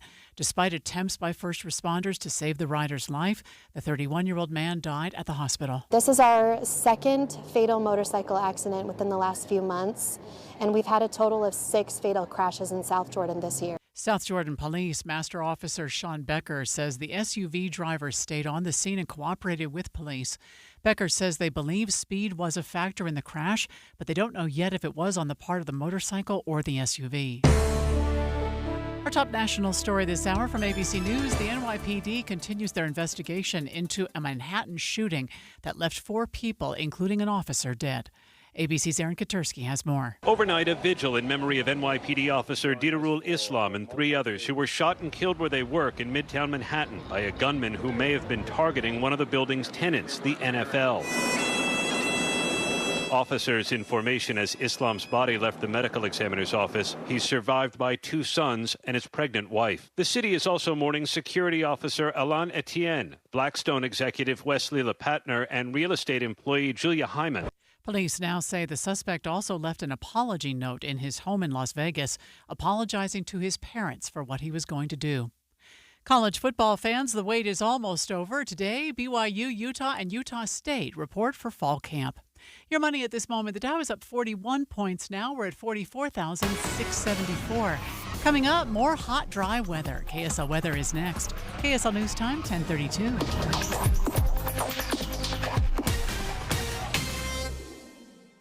The sources where we get our news matters. When you listen to Utah's Morning News, we want want you to feel the stories are important to you and trustworthy. This is Amanda Dixon. And I'm Andy Farnsworth. Join us weekday mornings on KSL News Radio. You probably saved my life. Every single day, Soda Weight Loss is helping people let go of the weight and keep it off. I mean, I was 30 pounds overweight, and I went in, and the doctor said, you need to change your diet. Get help and get started with Soda Weight Loss. Got off my blood pressure medicine and my cholesterol medicine, and that is amazing to me. I went from a 16, 18 down to a size 4 now. So that is amazing. It makes you feel so good. Splash into summer savings right now with Soda's lowest prices of the year. No injections, no pills, no hunger. I would recommend Soda because it's sustainable. This is lifetime change. I let go of 50 pounds. It felt unreal. We're the #1 weight loss company in America for client satisfaction and results. And with our incredible summer savings, what are you waiting for? Get help. Get results at SodaWeightLoss.com. That's SOTA weightloss.com. Soda is, say it with me, state of the art. I am not a rich woman, but I feel like a rich woman every time I go in my closet. The best, hands down, present I've ever received was my husband secretly redid my closet with Closets by Design. So now when I go in there aren't all these shoes just junked on the floor. They're neatly sitting on their shelves. And my necklaces are hanging on their individual hooks, and earrings are in their little squares in this soft drawer that pulls out. It's just gorgeous. In fact, he saw how much I loved it. He had Closets by Design redo the garage. So now all the stuff, the tools, the toys, the junk is all in cabinets. When you open our garage door, you see cars. That's it. It's amazing. The things that Closets by Design can do, and it's going to save you money right now because you get up to 40% off plus an additional 15% off with 18-month financing. You can do so much with your closet, much more than you realize, with this wonderful Utah company, Closets by Design. Find out more at 1-800-BY-DESIGN or closetsbydesign.com.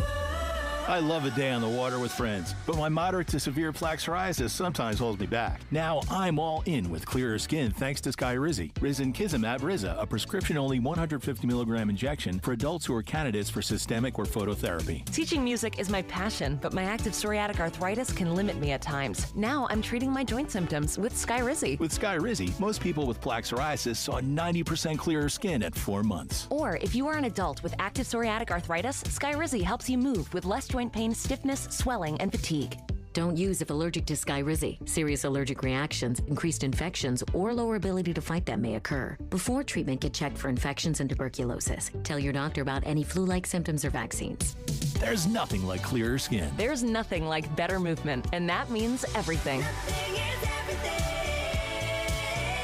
Ask your doctor about Skyrizi. Visit Skyrizi.com or call 1-866-SKY-RIZZI to learn more. Traffic and weather together, brought to you by Mountain America's Double Rewards credit card promotion. And back over to you, Heather. Well, we do have some slow traffic southbound I-15 between Kaysville and Farmington. It's all due to lane restrictions that happen every day. At least one right lane is blocked right as you approach Park Lane. Other than that, you've got pretty good speeds on the freeways. We've got a few crashes. 2 of them are in Roy, both of them on 5600 South, way out west just before you get into Hooper. And then there's one in Camas. It's on Main Street about 100 North. That's near the library. None of those are causing delays. Heather Kelly in the KSL Traffic Center. We should see a high today of 99 degrees in Salt Lake City, and much of southern and the central part of the state will be under a red flag warning for the 6th straight day. Right now it's 86 degrees. I'm Amanda Dixon from the KSL Common Spirit Health Studios.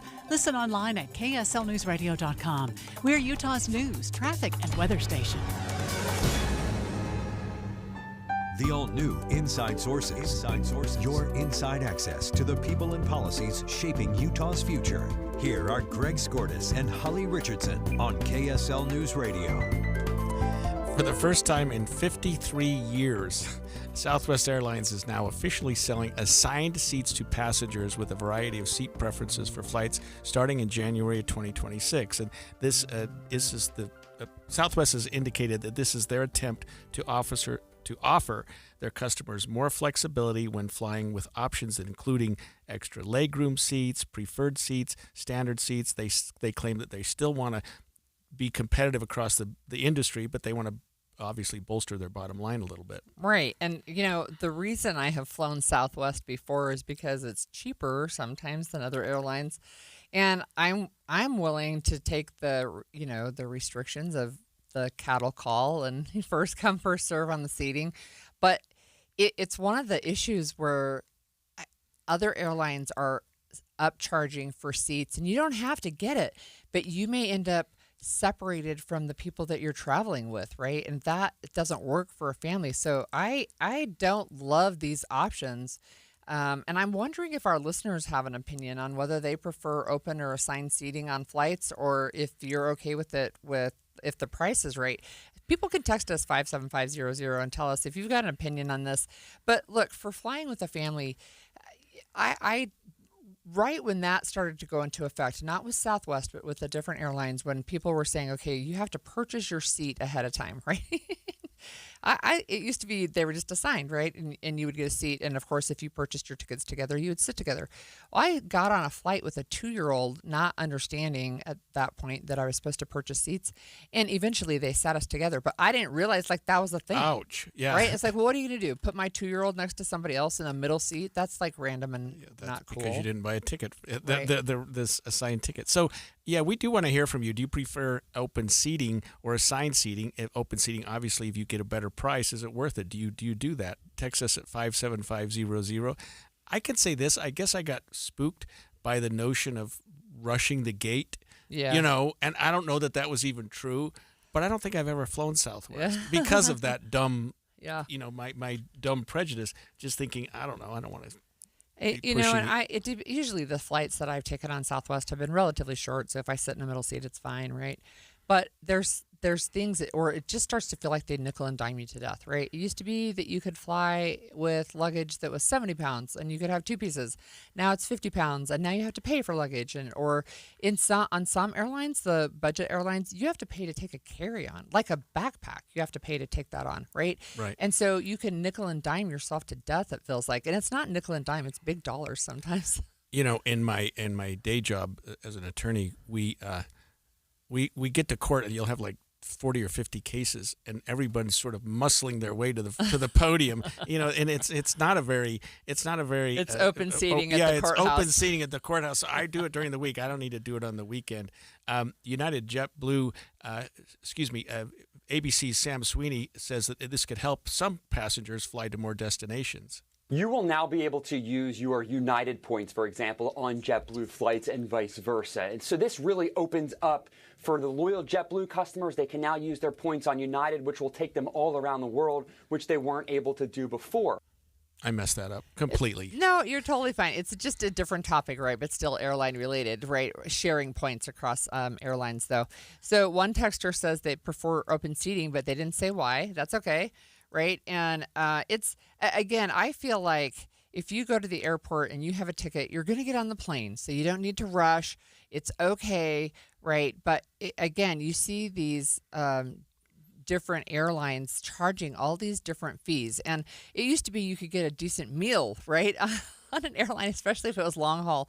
Now you have to buy things. International flights will still feed you, but we have an international flight coming up a little bit later this year, and because we're traveling with family members and our 10-year-old, I felt like I had to pay extra to pay for seats together, right? Because I don't want her sitting by some stranger, 4 rows behind me.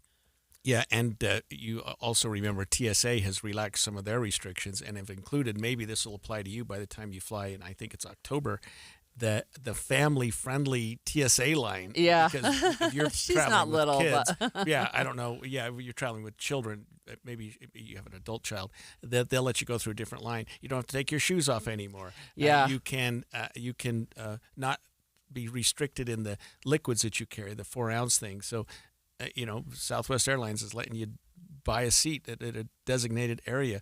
A lot of our listeners seem to think that if you save $1, if you save a little bit, it's worth not having the assigned seat. Yeah, right. So the same texter did respond and say they charge too much for airfare already. Why should they charge more for a seat? The seat should be included in the price of your airline ticket, in my opinion. Well, that makes sense to me, right? So look, I have to tell you, we grew up in a military family, and one time we were able to take a cargo plane from California to Hawaii, and I think my parents paid maybe $50 a ticket, but we literally sat in net seating along the sides of a cargo plane. I don't think they do that anymore, the military, but you would think you pay for an airline ticket and you're actually paying for a seat. I agree with that. Okay, now I jumped ahead to this one, and I'm sorry and I'm embarrassed, but there are some other updates from some other airlines. United and JetBlue have announced a points partnership where travelers with miles on either airline can use them interchangeably. It was approved by the Department of Transportation, and like I said, it's not a merger. It's just a way that these two airlines work together, and we played the soundbite from that. I won't play it again because I played it out of order, but basically you can now fly United and you can get points on JetBlue and vice versa. Right, and you already have that, right? With some like Delta Airlines, there's a variety of they're partners with everybody, with other people, right? Yeah. So you sign up for points. Another way that they get you, with like the free luggage, or you don't have to pay for luggage, is if you sign up for their credit card, right? Their airline credit card, then you can get luggage when you travel. Okay, here's a question from one of our texters that I want to ask you. This person says this: I'm trying to figure out how assigning the seat or not assigning a seat costs the airline any money at all. I'm doing all my booking online. I'm not on the phone with a real person. How in the world does it cost them anything to assign me a seat versus the cattle call? So why how does, I guess the question is, why is it cheaper when it's a free for all? Well, that is a really good question, actually. And I don't know the longer answer to that, but I think the answer today is I don't know that it costs anything extra, but it makes more money for the bottom line for the airlines. Yeah. Right. Yeah. Do you remember the story that how many airlines saved like just a big bucket of money by taking the olive off their salad? Right, like you're now they've taken the whole salad out.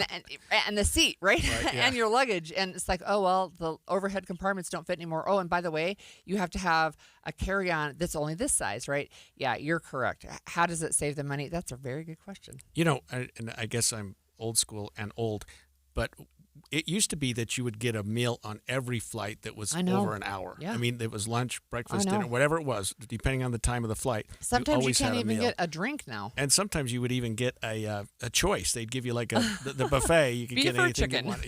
Yeah, exactly. Have you ever been to an open house or a home for sale? It can be really fun, but there are some red flags to watch for. We learn more from the Stern team from Oneida Real Estate next. Regardless of how old your air conditioner is, there are a few things you can do to help it last as many summers as possible. What's up, everybody? I'm Mike Wilson with Any Hour Services, and like so many things in our life, it's easy to take our air conditioner for granted.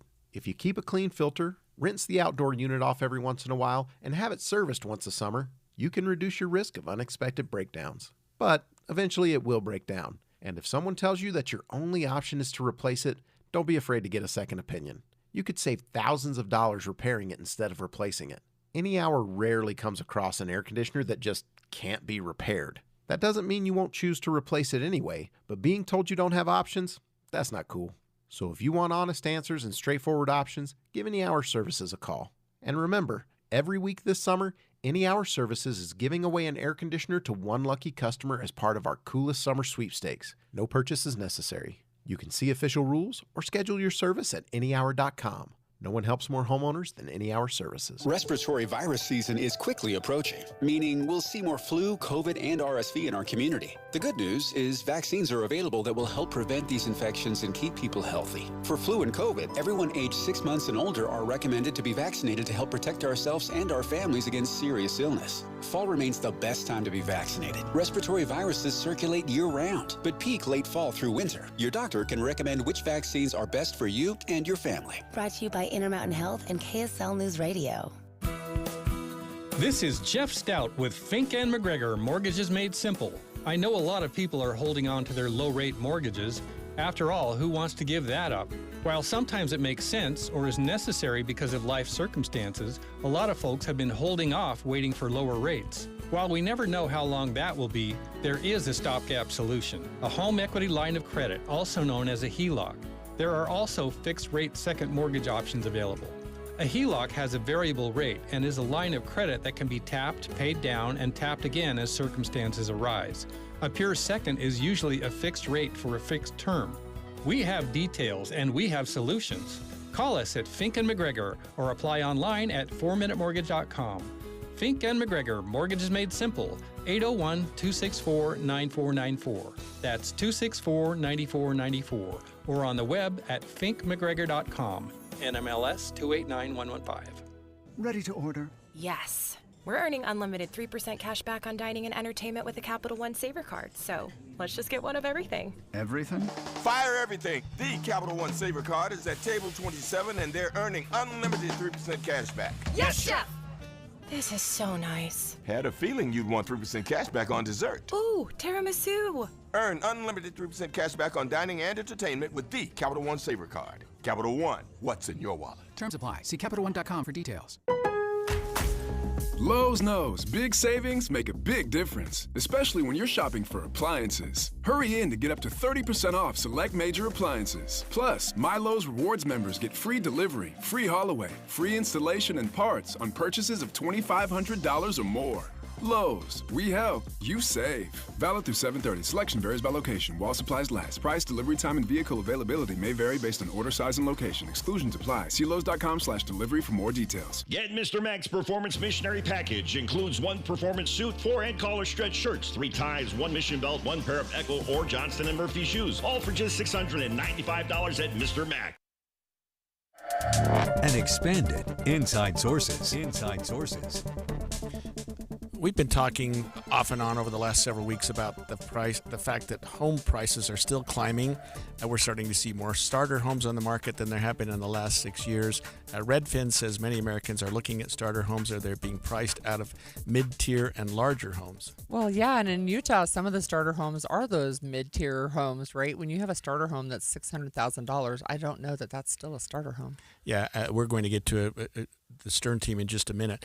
But Utah has prices here, our home prices here, our median home prices here are what would be, as recently as maybe 5 or 10 years ago, a very, very, very nice house. I mean, when you're talking about $500,000 or more. $550,000, $600,000 is a median house price in Utah. I mean, who could afford that out of high school or college? I mean, Well, it's virtually impossible to do. Look, one of the things that we know about home buyers too is that the first-time home buyer now, the median age is now up to the mid-30s, and it used to be 31, like maybe a decade ago, if I remember right. But back when you and I were buying homes, it was kids in their 20s, right? I was in my 20s when I bought my first home. So we were selling a house a while ago. We pulled it off the market because we wanted another house in the neighborhood. And Yeah. that they couldn't get what they needed out of their house. Anyway, we had to stage an open house at our house, and I don't know. I thought about that. I never really went to open houses to look at houses. I mean, I know that my sister goes to open houses just to see the house. You know, Yes. she thinks they're the coolest thing in the world. Yeah. And when I did notice that when we would stage open houses, our realtor would put out cookies and stuff, and they were Right. always gone when we Right. got home. You know, people come for the cookies and the soda. But I mean, we were talking about, would you take your kid to an open house? Would you, who would you bring to an open house? Me, I would just send my wife and Yeah. her posse to the open house. Yeah. 'Cause they're going to make the decision typically anyway. Yeah, and it's funny. So I have kids that are buying their first homes, and none of them have asked me, "Will you come with me to look at this house?" They're making their own decisions, right? But I think it's a big adulting thing to do, and so they want to do it on their own. But when we were looking for the home that we're in now, and it's been more than 20 years. It was either me or it was me and my husband. I would not take my younger kids to open houses because I think I would have been freaked out the whole time about, what are they going to touch? And maybe they're going to break something, and maybe they have chocolate on their hands and they'll wipe it on the wall, right? So anyway, there are some red flags, though, when you go to open houses. There's some advice for first-time home buyers that they should know. Yeah, and let's get to the expert on that. We have Russell Fawcett, the Stern team of Omada Real Estate, on the line. Russell, we're talking about open houses, and let's talk about it from the perspective of the would-be buyer coming into an open house. What should they be prepared for? What should they really be keeping an open eye out for? Russell's got an interesting stereo going on there. Okay, no problem. We'll get to Russell in just a minute. Like I said, we talked about taking kids to an open house. I don't know if I would do that. Yeah, and when we were looking for our first home, I will tell you, I'm not positive I can remember thinking about anything that would cause me concern. Like, I don't remember looking to see if the cupboard door's closed. I don't remember. I remember one home we looked at one time, my husband and I, where the walls weren't plumb, and it was so obvious that the walls weren't straight. And I think it was like a DIY home, and I'm like, we're probably not going to buy this one, right? But otherwise, like, I was totally oblivious to what I should be looking for. I'm just going to go and fall in love with the home. That's the way it works. We attended an open house where the homeowners were present the entire time, and it was just awkward. It was awkward, I think, for both sides, because they were trying to sell us on things in the house. Oh, that. Yeah, right. That is awkward. Refrigerator's newer than you think, and this and that. And I was like, whoa, wait a minute. On the other hand, our realtor basically said, take a hike for half a day. Yeah, we're going to do open house from 3 to 5 or 1 to 5 or whatever. Yeah. You go bye-bye. Don't be anywhere near. Don't. And because you don't even want to be sitting across the street and watching how many cars come. You just want to be nowhere near it. And then the realtor can give you the update on how things went. Yeah. Well, we do have Russell Fawcett, the owner of the Stern team of Amada Real Estate, on the line with us. And so, Russell, we're asking about first-time home buyers or even people who, like me, who've never really thought about what should I look at when I go to an open house? Yeah, so I think it really depends on, I guess, where you're at in the stage.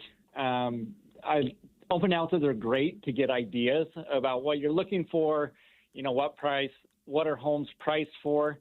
If you're in the stage of I'm actually looking to buy right now, open houses are still great. I do think you may miss if you're trying to find your home through an open house. But, I mean, really you're looking at, can you see yourself living there? So you're looking at price and then condition of the home. Russell, when you're dealing with home buyers, not necessarily first time, but any home buyers, and they want to say, okay, let's do open houses on Saturday. What are you doing as a realtor to set those up so that they're meaningful visits? Yeah, usually when I'm working with a home buyer, I say, if you see a sign and you want to go in, great. I do like to set scheduled time where I can go with the buyer individually, because at an open house, a lot of the times you're going to be going through with someone else, and it's tough to ask the questions. Also understand that the open house agent is representing the seller, and so they have a fiduciary to the seller. Their job is to get that home sold. And so I like to, even though I like to have my buyers go to open houses, I do, when we're serious about shopping, I like to go with them to make sure that I'm able to answer their questions and really show up for my clients. Are there some red flags? Maybe not even red flags, but are there specific things that potential buyers could look for that could be red flags or something where they should at least go in eyes wide open with this purchase potentially? Yeah, I think most of the time, I guess on that, the biggest thing I would say is get an inspection on the home that you're buying, because there's a lot of things that can be not necessarily concealed, but could be happening maybe behind the walls or electrical or plumbing. And those are the type of things that can be budget busters for people after they've bought a home. And those are very hard to see whether you're walking through an open house or doing a tour with your agent. Getting that home inspection is very important to watch out for those red flags that you may not be able to see. I guess the one I would say you probably can see when you're walking up is, is the roof discolored? Does it look, gray or very old? Because that also can be a budget buster.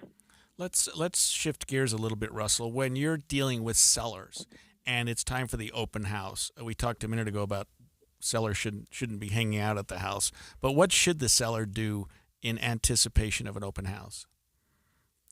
Yeah, so the biggest thing for the open house is we want to make sure the home presents well. The recommendation I always give to my sellers is to actually go walk through a couple of builder models, and that's the feel that we're looking for. We want to depersonalize. We want to make sure that the home is clean. We want to really give the buyers an opportunity to see themselves living in your home. And then I think right as I was coming on, I think you may have said it, but, take some time and go for a drive. It'll be stressful if you're sitting there watching, what are they thinking? You can always, chat with your agent afterwards, but just go enjoy some time away from the house while the open house is going on. But you want to make sure it is definitely clean and you've taken care of any repairs that that could be a potential issue. So, I know one of the things that's important for selling is knowing your true value for your home. And you can learn your home's true value in 30 seconds if you visit thesternteam.com to find out more. But that's one of the things you have told us before, Russell, is that sometimes, especially in today's market, if it's sitting on too long, it's because the home is overpriced for today's market. Yeah, so we have seen inventory definitely go up over the summer. And so what we're seeing is homes are definitely selling, but you have to be, kind of the nicest home for the best price to be the one that's actually selected. And so if you continue to sit and sit and sit, understand that new homes are also coming on the market every week. And so you could sit forever if you're not watching, the current inventory and making sure your home presents well for the price that you're priced at. Do you find that most, this is probably a dumb question, but I haven't purchased a home in a long time, Russell, but that most buyers will want to go through an open house? They'll want to go and do at least one or two visits of a house before they purchase something? Yeah, it's definitely normal, right? This is a huge purchase for most of us. And so it's definitely common for, you to walk through that first time. It's like, oh, this is the one. You go home, you get nervous, and then all of a sudden it's like, oh, I don't know. And, so it's completely normal to go through an open house, go through the tour, and then want to go back. And there will be opportunities definitely to go back during the inspection or, working with your agent just to schedule that tour again. Thank you for joining us again, Russell. We've been speaking with Russell Fawcett, the owner of the Stern Team of Amada Real Estate. And remember, you can learn your home's true value in 30 seconds. Visit sternteam.com to find out more. When we come back, Mill Creek just saw 2 apartment buildings burn after a lawnmower set a spark into some dry weeds. Now the mayor wants an audit. The Salt Lake mayor wants an audit of all Salt Lake City-owned properties. Stay with us on KSL News Radio. KSL FM Midvale. KSL Salt Lake City. From the KSL Common Spirit Health Studios, this is KSL News Radio. Utah's news, traffic, and weather station. 11 o'clock at KSL News Radio. I'm Claire Scott, KSL's top story this hour. And it is developing news. The search for a man accused of sexual assault at the University of Utah is over. We learned this morning that Salt Lake City police found and detained the suspect overnight.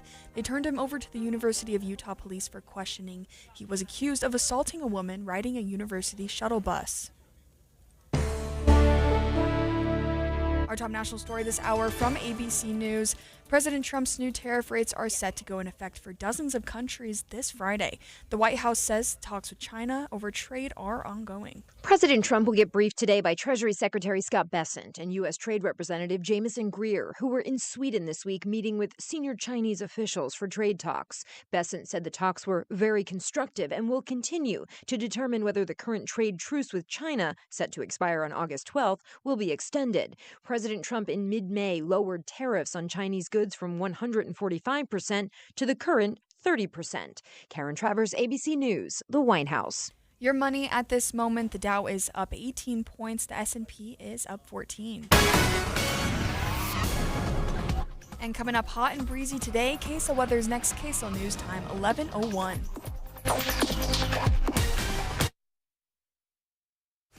mornings are for recharging. And they're for starting your day right. We volunteer to join you in the car. Get news and weather at 102.7 FM during the most important part of your day. Andy and Amanda, each morning between 5 and 9 on KSL News Radio. You probably saved my life. Every single day, Soda Weight Loss is helping people let go of the weight and keep it off. I mean, I was 30 pounds overweight, and I went in, and the doctor said, you need to change your diet. Get help and get started with Soda Weight Loss. Got off my blood pressure medicine and my cholesterol medicine, and that is amazing to me. I went from a 16, 18 down to a size 4 now. So that is amazing. It makes you feel so good. Splash into summer savings right now with Soda's lowest prices of the year. No injections, no pills, no hunger. I would recommend Soda because it's sustainable. This is lifetime change. I let go of 50 pounds. It felt unreal. We're the #1 weight loss company in America for client satisfaction and results. And with our incredible summer savings, what are you waiting for? Get help. Get results at SodaWeightLoss.com. That's SOTA weightloss.com. Soda is, say it with me, state of the art. Regardless of how old your air conditioner is, there are a few things you can do to help it last as many summers as possible. What's up, everybody? I'm Mike Wilson with Any Hour Services, and like so many things in our life, it's easy to take our air conditioner for granted. If you keep a clean filter, rinse the outdoor unit off every once in a while, and have it serviced once a summer, you can reduce your risk of unexpected breakdowns. But eventually it will break down, and if someone tells you that your only option is to replace it, don't be afraid to get a second opinion. You could save thousands of dollars repairing it instead of replacing it. Any Hour rarely comes across an air conditioner that just can't be repaired. That doesn't mean you won't choose to replace it anyway, but being told you don't have options, that's not cool.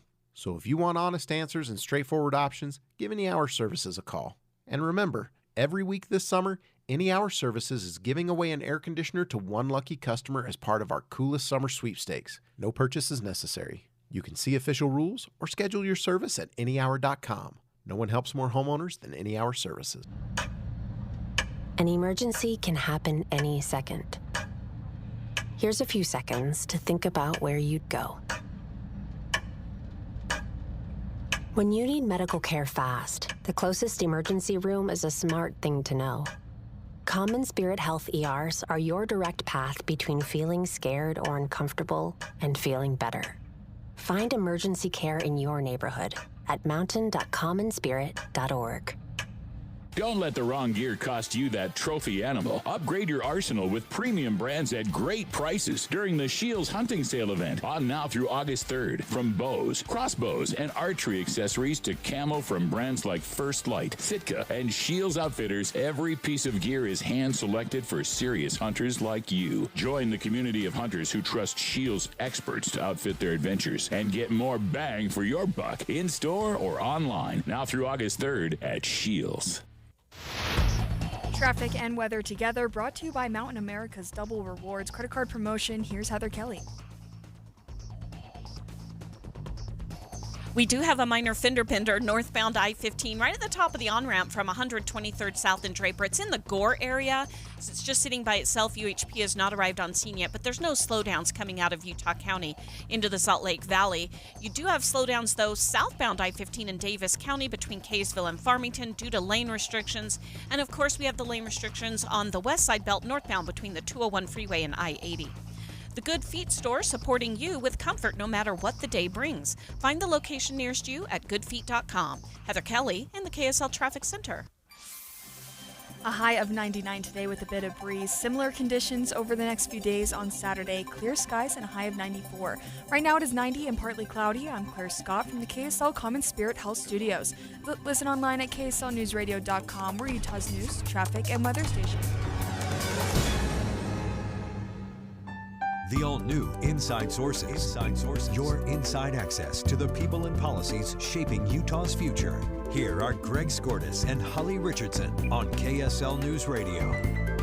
Remember, you can stream us on the KSL News Radio app, sponsored by At Your Service Pros. A couple days ago, we were troubled to hear about a fire that occurred in Mill Creek. And Holly, this was a fire that burned 2 apartment buildings after apparently a lawnmower set a spark into some dry weeds. The weeds burned next to some property. It ended up burning 2 buildings. No one was hurt, but people were evacuated, and a number of people had to move out of those buildings. The mayor of Midvale, Jeff Silvestrini, has been doing a lot of PR and sort of promoting what's going on there and talking about, hey, things need to be done. Well, Salt Lake City's mayor has also said, maybe we need to take a second look at what we're doing here. Well, one of the things that I learned, and I didn't know this beforehand, is Mill Creek actually has property that Salt Lake City owns. So Salt Lake City has property outside of its city limits, which is interesting to me.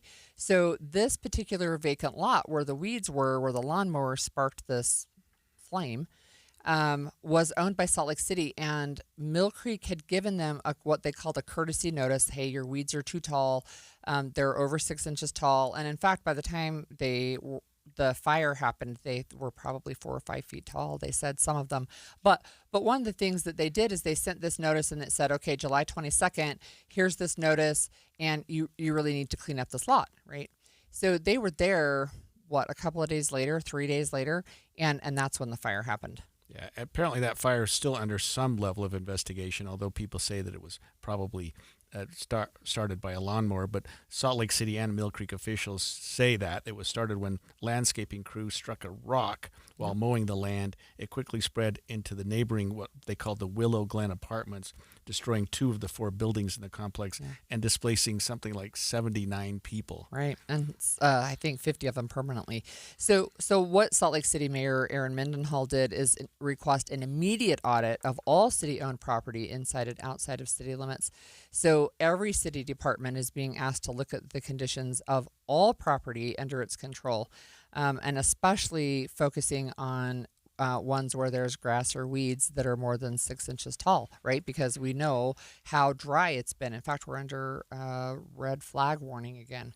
Yeah, and so I think it's going to spread like wildfire, but I think it's going to spread to other jurisdictions as well. Right now, we've talked about how dry it is in this state, how much, I mean, even you think about open spaces in sort of the rural cities, but this happened in Mill Creek. Yeah. You know, the basically the heart of Salt Lake County, where something as innocuous as just a vacant lot, I think the mayor described it as just a vacant lot next to these beautiful apartments, and somebody's just sort of mowing the grass to make it look a little bit better, hits a rock, starts a flame, and it ends up, I mean, it was a big fire. We've been talking about fires all over the state, but this one hit a lot of residents really close to home. Yeah, and it could have been so much more tragic than it was, right? We could have had loss of life and didn't, so that was good. But yeah, it's one of the things, again, that struck me is that Salt Lake City has property outside of its own jurisdiction, which is interesting.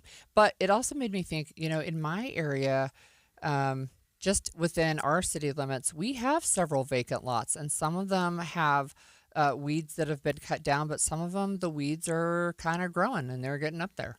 Yeah, and we think about the obvious sources that start a fire.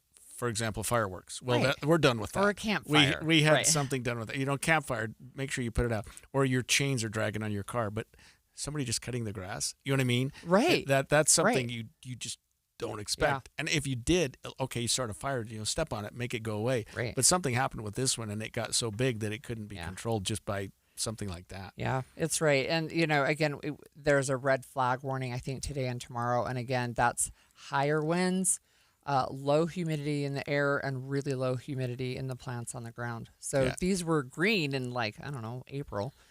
Right, and we've talked about fires around the state too. You know, we followed that Monroe fire. Yeah, and we're not talking about that with this specific Mill Creek thing, but the fact that the state, even with talking about the Great Salt Lake earlier today, we are so dry, so hot, so much is happening right here that is in our entire state that we're literally a tinderbox in the state of Utah. We need some rain. We need something badly, but we're just not getting it. And so when you have these situations as simple as, you know, mowing the grass in the neighbor's yard, and you hit a rock, you just have to be more.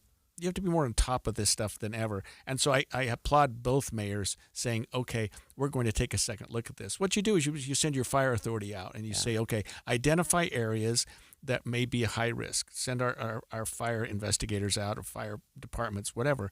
You know, they know what's going to start a fire, and they can go to areas and say, you need to cut the weeds in this particular lot. And if the owners don't, you can fine them. The city can do certain things to make sure that's done. Or the city can do it themselves and then just bill them. I've seen that happen before. We're going to clean this up. We're going to make sure you don't have this fire hazard. Here's your bill. And here's your bill. You're going to pay it. It's going to be on your property taxes if you don't. Yeah. You actually mentioned the Monroe Canyon fire, so I had to look it up. It's still growing. It's at almost 32,000 acres now, and it's only 11% contained. Remember, that's the one where it's probably going to take fall weather before that one goes away. So when you were down there last weekend, it was at 25,000. Now it's at 32. And when we left Friday, it was like 8,500 acres. Yeah. I mean, it's grown crazy. Yeah. It consumed the whole, that whole, almost the entire of Sevier County. And that is a huge area anyway. I mean, it's a big open space between a couple of highways there, which will eventually form a fire break, I hope. But there are a lot of cities in between. The towns that we were looking at, that we were close to, seemed to be protected, but that open space there, and it was also a weird fire in this respect. It was like 50 fires. You know what I mean? You would see a smoke plume here, and you'd see one there, and you'd see areas where there's nothing at all going on. How are firefighters dealing with that? I mean, it's got to be just miserable. Yeah. So back to Mill Creek and the fires there. One of the things that the Mill Creek community has done, so City Council and the mayor, they've allocated money to help the victims. It's $11,000 from Mill Creek, which doesn't seem like a huge amount, but they have been taking donations and they have been able to collect over $40,000, and it's really just to help the people who have been displaced, right? So if you remember earlier in the week, we talked about how many donations people had given. City Hall was just packed with clothing and hygiene products, household supplies. And then they started to ask for money to be donated. So again, the community's coming around the people who are displaced, and they're also taking care of, could this happen again? We want to make sure that we take care of the lots where this could be an issue. And not just city owned. I mean, I think it's a responsibility for homeowners or even renters, right, to be able to say, hey, look, this is a problem in my area, and I'm going to go out and take care of this as well. But we had a house fire 20 years ago, and we had just a huge outpouring of support. It's, again, one of the things that Utah does really, really well, I think, is step up when there's a need. But it's a lot more devastating than you think it is when you say, okay, well, nobody died. But when you lose your things that have so much meaning to you, like I didn't care that clothing was burned except for the Halloween costumes that I had sewed, including for one of my kids who was no longer alive, right? I mean, it's those types of things. You lose those memories, and you don't technically lose the memories, but those tangible items that help you remember. So I hope that the people who are displaced feel the love of the community as they work through this, because it takes some time to get over this. And I know Mill Creek Mayor Silvestrini, he's a good man, and he's been very much on top of this. And very I have to proactive. applaud both he and the Salt Lake City mayor for saying, wait a minute, we can't let this happen in our jurisdictions. When we come back after the break, we're going to talk more about the Great Salt Lake and the fact that there's also concerns about the fact that in as much as the lake is shrinking right now, there's concern for toxic dust storms spurring from a lake bed. We'll learn more from an atmospheric scientist after the break. It's easy for me to say.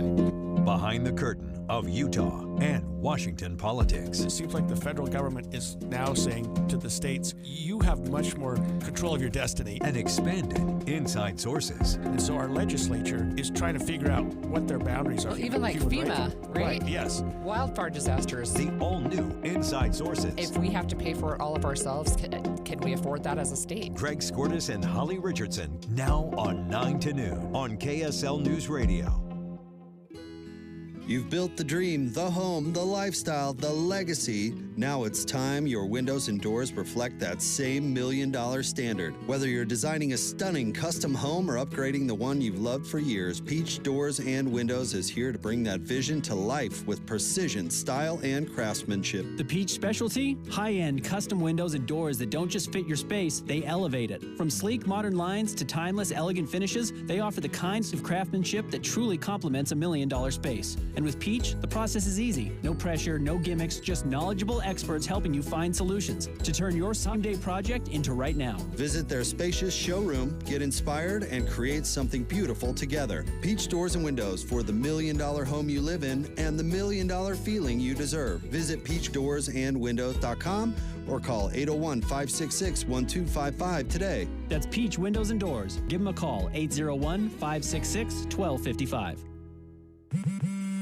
Back to school is on the brain. That means new notebooks, pencils, new everything. And while the kids are getting ready to get book smart, it's time for you to save smart with Straight Talk Wireless. Switch now and get a free Moto G 2025 with 5G when you activate select plans. Now that's a smart call. Get Straight Talk covered by Verizon's 5G network. Available at straighttalk.com and Walmart. Offer valid through 10/19/25. Taxes and fees apply. Purchase of gold unlimited plan or higher required for offer. Must activate the plan in-store at Walmart. Cannot be combined with other offers.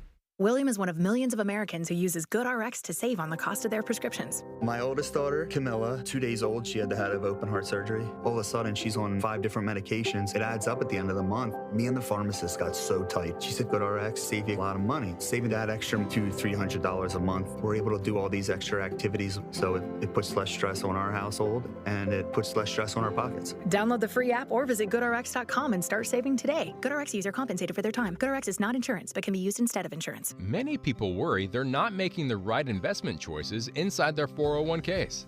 Did you know that you might have a little-known opportunity to add some additional investment choices to your 401k and get the help and recommendations you've been looking for? This exciting feature is called a self-directed brokerage window. And the best part? The money still stays within your 401k. Learn how the trusted advisors at Capital Wealth may be able to expand your investment portfolio. To learn more, call or text the word VISIT to 801-877-9800 or go to CapitalWealth401k.com. Improving your 401k might mean the difference of retiring a few years earlier. Let's find out. Schedule your no-cost 15-minute consultation with the Capital Wealth team today. Call or text the word VISIT to 801-877-9800 or go to CapitalWealth401k.com. Advisory services offered through Capital Wealth Advisors, LLC, a state of Utah registered investment advisor.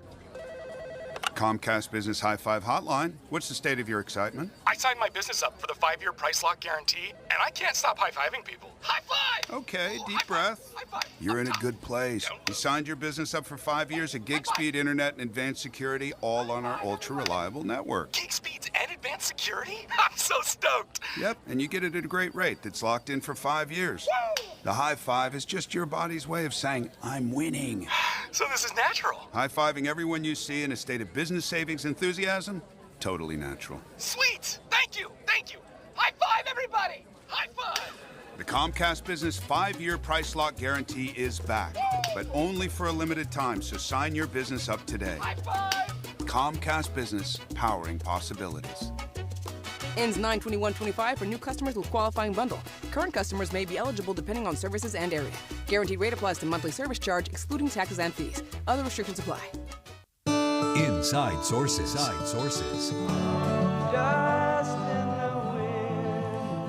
As we continue to watch the Great Salt Lake water levels dropping dangerously low, one concern that comes up is the risk of toxic dust storms. That was one of my least favorite rock and roll bands, Kansas, although I did see them in concert a few times. You know, we know of the Great Salt Lake as having a lot of mineral resources. We mine magnesium, potassium, lithium, but as the lake levels drop, there are other what we call heavy metals and neurotoxins that are left in the ground and become dust in the wind. And to help us break that down, we have Dr. Kevin Perry, University of Utah atmospheric scientist, national expert on Great Salt Lake dust. Dr. Perry, thanks for joining us. No, thank you for having me. So can you just educate us and our listeners, tell us about this toxic dust and what we need to know about it? Yeah, so Great Salt Lake has been shrinking for more than 30 years, and it's very low. It's exposed more than 800 square miles of lake bed that would normally be covered by water. And the longer that lake bed has been exposed, the more dust it produces to the surrounding communities. That dust, everything that the Great Salt Lake is a terminal basin lake, so everything that flows through the rivers ends up in the lake stays there unless it blows away or gets buried. And there are a lot of different elements, 13 contaminants of potential concern that I've discovered that have high enough concentrations that you wouldn't want to be exposed to them on a regular basis. So talk to us about the phenomena, Dr. Perry, as I guess those minerals, those toxins are bound in the water. They don't become part of the atmosphere until it dries, and then they become part of the soil, and then they're more able to come into the atmosphere. Is that through the winds and whatnot? Yeah. So the rivers deliver the soil particles to the lake, and then they settle out on the bottom. And normally they're covered by water, but because the water's disappeared, they're now on the surface of the lake bed. And when we get strong winds and the lake bed is dry, then we can get these periodic dust events and dust storms that move into the surrounding communities. So am I correct in assuming that we're talking about communities that are close to the lake? These are going to be the ones that are the most affected by this dust? Yeah, the most vulnerable communities are the ones that are closest to the lake. The big particles fall out within a few hours.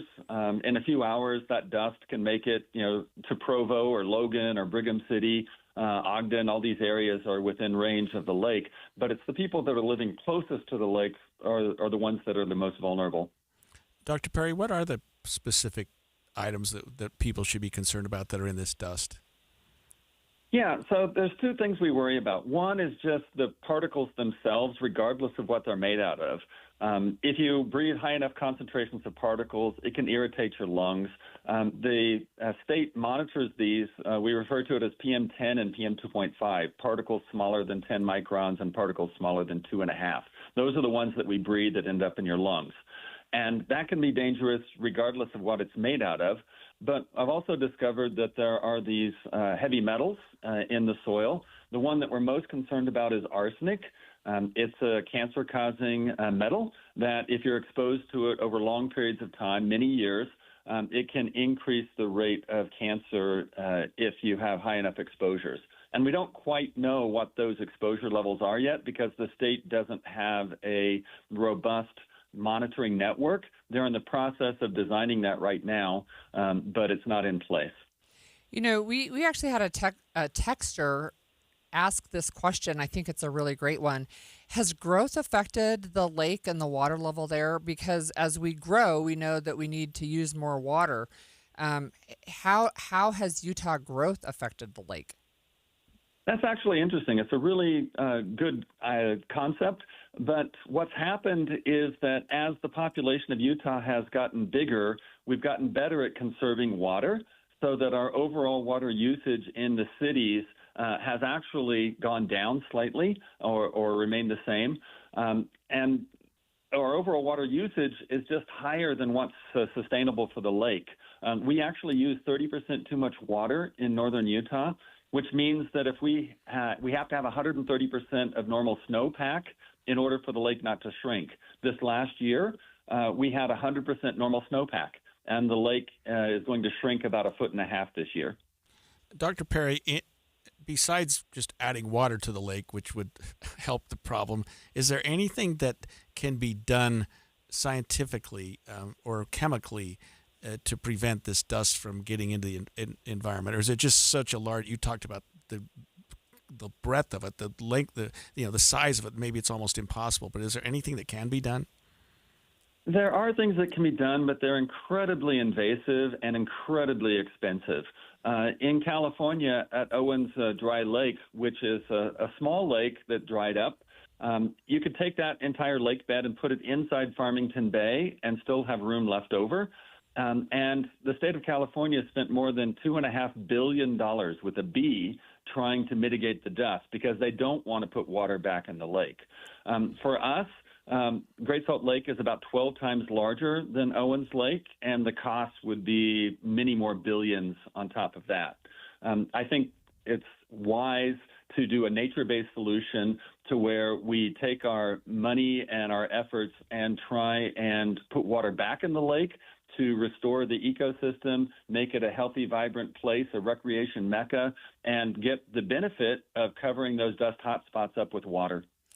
So let me ask you this question maybe. I know a few years back there was a lot of work at the legislature saying we're going to really focus on the Great Salt Lake. We don't want to wait until it is dried up, right? And so it's really sick and we need to work on it. And then we had these good years of water. And I think it feels like maybe people have either forgotten or we just don't really prioritize the lake the way we did maybe 5 years ago. What are your recommendations maybe for the Utah legislature? Is there anything that can be done legislatively, or is it really just a matter of money and time? So there's a lot that can be done at the legislative level, and it's up to the people to ensure that the legislators actually do something and make progress on this. If you talk to people on the street, there was a survey done, more than 85% of the people want significant action taken to save Great Salt Lake. And the legislature has done a lot of things over the last 5 years. Not so much in the last couple of years as we had that big snowpack in 2022-23. It was 200% of normal, and we got a little complacent. Now the lake right now is exactly where it was back in 2021, which was just 1 year before we reached the historic lows, and we almost lost the ecosystem because the salinity got really high. So there's definitely a sense of urgency that we need to implore not only the legislators, but all people who live in northern Utah. You talked earlier, Dr. Perry, about the fact that the Great Salt Lake is literally the basin for northern Utah. I mean, all of the rivers and streams feed into that. But is there something more about a salt lake, the lake of that with all the minerals and whatnot in it that causes it to gather all of these neurotoxins and heavy metals? I mean, how is it different than, say, Utah Lake or something like that if it started drying up? Yeah, it's different because Utah Lake is a freshwater lake, and it's constantly getting flushed. So you have water coming in one side and water exiting the other, and it's constantly cleaning itself out. Where the Terminal Basin Lake, all faucets lead there, and everything, both natural and human pollutants, end up in the lake and getting buried in the soil there. Makes a lot of sense. Yeah, thank you so much for educating us. I just have one more quick question, and that really is, if we have a drier than normal winter, what do we anticipate next year? Well, we know that when we have a snowpack that's a normal snowpack of 100%, the lake will shrink by about 1.5 feet. If you were to have a drier than normal year next year, say 80% of the snowpack, the lake could shrink another 2 or 2.5 feet, which puts us in dangerous levels for the lake in terms of the health of the ecosystem and the dust coming off the lake. That was Dr. Kevin Perry, University of Utah atmospheric scientist and a national expert on Great Salt Lake dust. I don't know, Holly. It's just hearing about the lake going down. Of course, those of us that ski recognize the absolute importance of the lake because the lake affects snow. I mean, we get snow in Utah that is unlike anything else in the world because of the lake. Is it salty? Salty snow? No, it's probably got some neurotoxins in it now after listening to Dr. Perry. But it's such an important part of our whole state. Mm-hmm. I mean, maybe I need to go shut off my sprinklers when I get home tonight or something. When we come back, Ghislaine Maxwell, the convicted co-conspirator of sex offender Jeffrey Epstein, has indicated that she will testify before Congress, but only if she gets immunity and a couple of other things. We'll break that down and what her demands are next.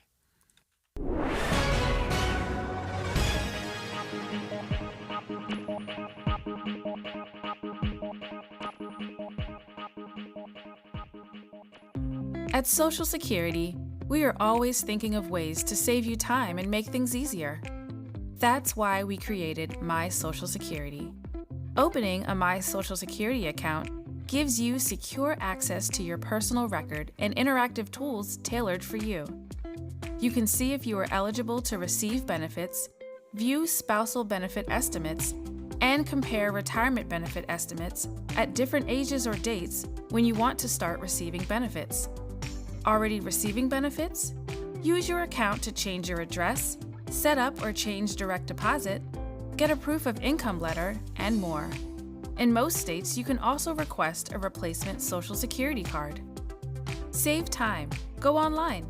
Open a My Social Security account at ssa.gov/myaccount. Social Security, securing today and tomorrow. Produced at U.S. taxpayer expense. 11:31 at KSL News Radio. I'm Heather Peterson. KSL's top local story this hour. A Utah SNAP program is creating a more inclusive environment around the state's farmers markets. KSL News Radio's Brianna Willis reports. The Double Up Bucks program is meant to encourage people on SNAP to eat healthy, locally grown products. Through it, a person on SNAP can get $2 for produce for every $1 spent at a farmer's market. But Utahns Against Hunger Executive Director Gina Cornea says this isn't the only benefit. She says by taking some of the financial stress off those who want to go to the market, they're able to participate more freely and feel more like part of the community. She says many people have certain vendors and products they want to support, and this gives them that opportunity. Cornea says it's not just benefiting those on SNAP, it's also helping vendors since the extra money and demand allow them to keep running longer and expanding their services. Our top national story this hour from ABC News. Officials say people should still be cautious along California's northern coast after an earthquake in the Pacific sparked a tsunami warning overnight. Mike Kidwell with the National Weather Service says the tsunami warning has been downgraded to an advisory. Strong currents through the day. I would expect through a lot of the day, you'll need to be especially cautious of the ocean. The 8.8 magnitude quake was centered off the coast of eastern Russia and triggered warnings as far as South America. Your money at this moment, the Dow is down 2 points, the S&P up 11, and the NASDAQ is up 85. Coming up, we're getting close to double digits. KSL weather is next. KSL News Time, 11:32.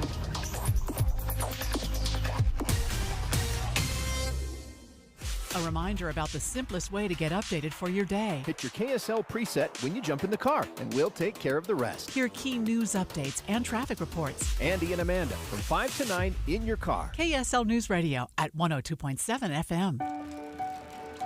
The power of we believes in you. It advocates for you. It completes your circle. It makes sure you have the strongest circle possible. And with Intermountain Health in yours, you'll always have the care you need to live the healthiest life possible. That's the power of we. Intermountain Health. When might you be buzzed? When you suddenly love everything. You guys! I love this song! I love these nachos. I love our kickball league! Ugh! I love this guy. What's your name? You know what I'd love? A ride when it's time to head out. If you see a buzzed warning sign, call for a ride when it's time to go home. Buzz driving is drunk driving. A message from NHTSA and the Ad Council. I love your car. Is this real leather? This message comes from Viking, committed to exploring the world in comfort. Journey through the heart of Europe on an elegant Viking longship with thoughtful service, destination-focused dining, and cultural enrichment on board and on shore. With small ships that bring travelers closer to the destination, there's more time to explore. And every Viking voyage is all-inclusive, with no children and no casinos. Discover more at Viking.com. Looking for something fun to do? Then elevate your excitement this summer at the Utah Olympic Park with a Gold Pass. Feel the adrenaline rush of reaching speeds up to 50 miles per hour on extreme tubing. Fly high above the treetops on zip lines. Take a ride down the famous Alpine Slide. All the amazing summer activities are open daily from 9:30 a.m. to 5:30 p.m. Details and tickets for the ultimate Gold Pass this summer. Visit UtahOlympicLegacy.org. That's UtahOlympicLegacy.org.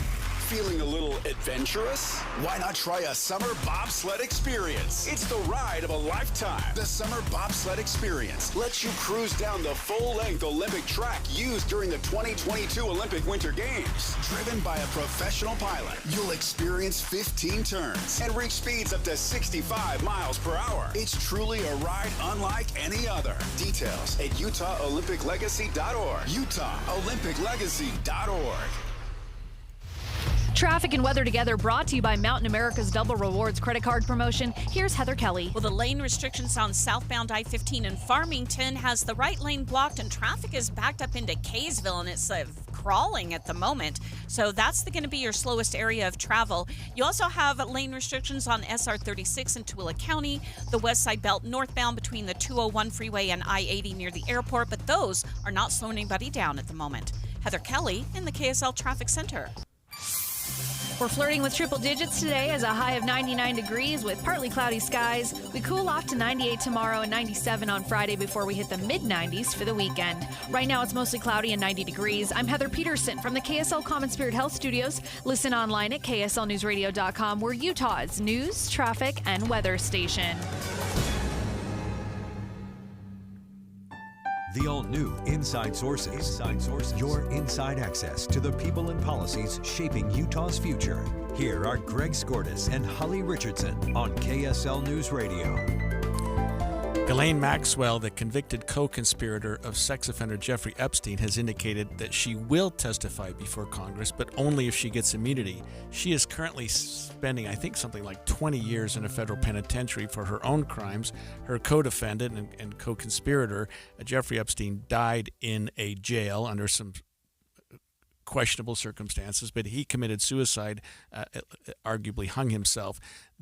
Obviously, in 2019. The Epstein files are what everyone wants to get their hands on. She would certainly know firsthand a lot of the information that's in those files, and so people want to talk to her. Democrats have said, don't give her immunity. Republicans are saying, let's give her immunity. And I think the attorney in me is saying, don't buy her testimony. And that's the problem you always get when you try to get someone's testimony or their statement in exchange for something, because it just by definition, it taints the quality of their statement when you say, tell us this and we'll let you out of prison. Yeah, right. Somebody's likely to say just about anything. You know what? There's a number of Republicans that are saying she shouldn't get immunity also.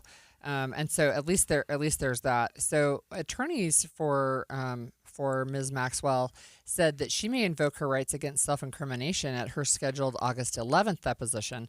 So ABC News national correspondent Stephen Portnoy has the latest on this. Ghislaine Maxwell's attorneys have told the House Oversight Chair that their client may plead the Fifth at her deposition unless certain conditions are met.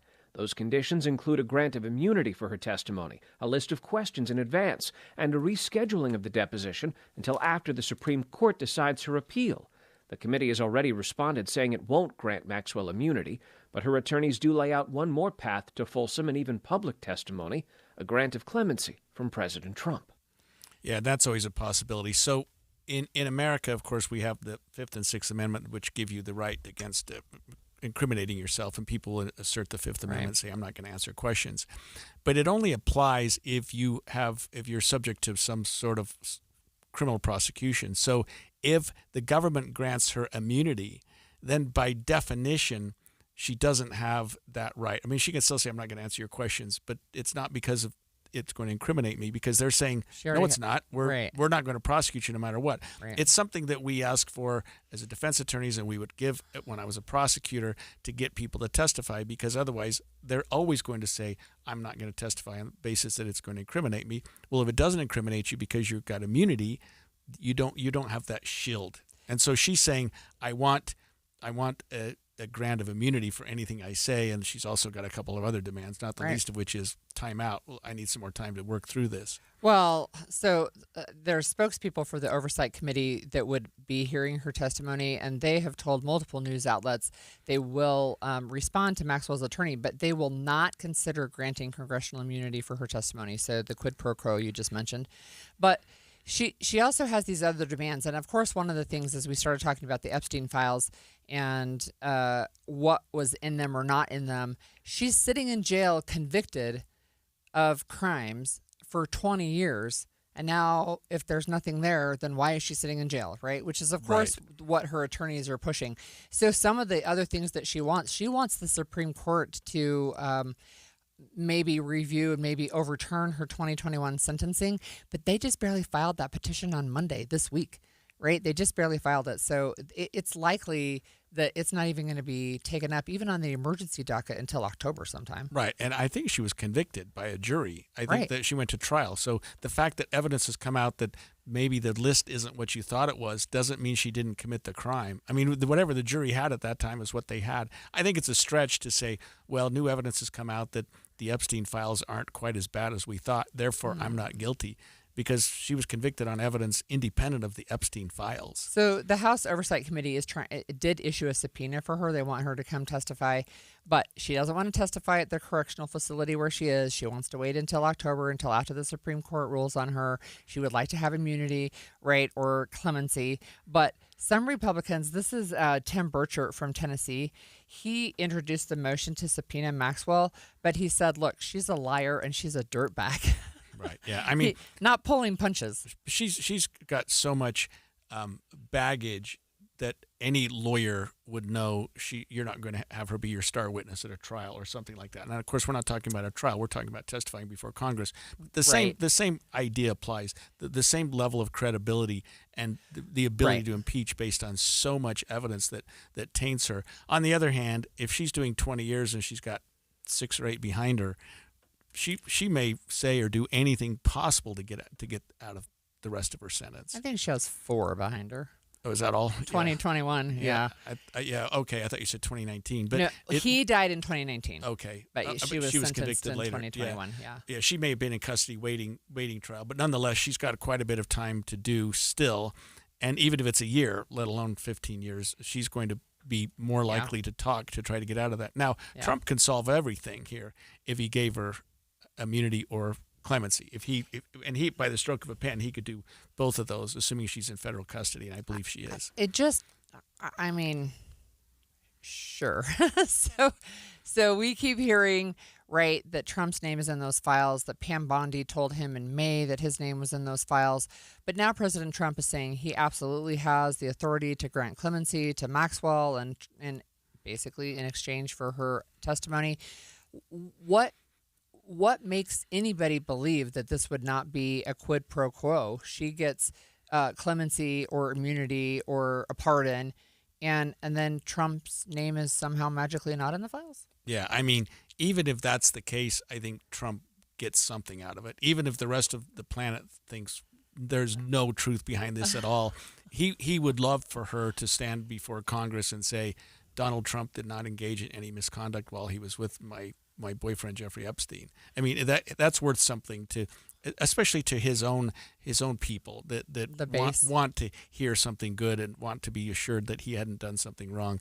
I mean, I think if I was a prosecutor and Ghislaine Maxwell was my witness, I would bury her. She'd be witness 8 out of 20. You know what I mean? Like, just get on the stand. An unreliable witness, right? Maybe. Yeah, because she's got so much baggage and she'd be impeached so easly by the other side that you just don't want her as your star. It's just interesting, right? That we know the deputy AG went and talked with her and now attorney, with her, but also the 24th and 25th had an opportunity to speak with her in the correctional facility, and now she has her list of demands being made through her attorney, and I think they're fairly lengthy, and even the Oversight Committee is like, we're not going to give her the questions ahead of time, we're not going to give her immunity.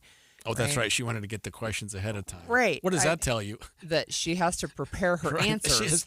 She has to think about it with her attorney and come up with the more provocative answers. The good answer. Get the right answer. Goodness. We'll follow that. We'll know a lot more about that in the days and weeks to come, whether or not she'll testify before Congress and under what conditions she will testify before Congress. Well, it is almost lunchtime. Not yet. But let's shift gears to a lighter topic and talk about snacks. Chocolate and peanut butter go together, right? In my book, they do. Oreos and Reese's think they've created a couple of perfect combinations. We'll talk about that.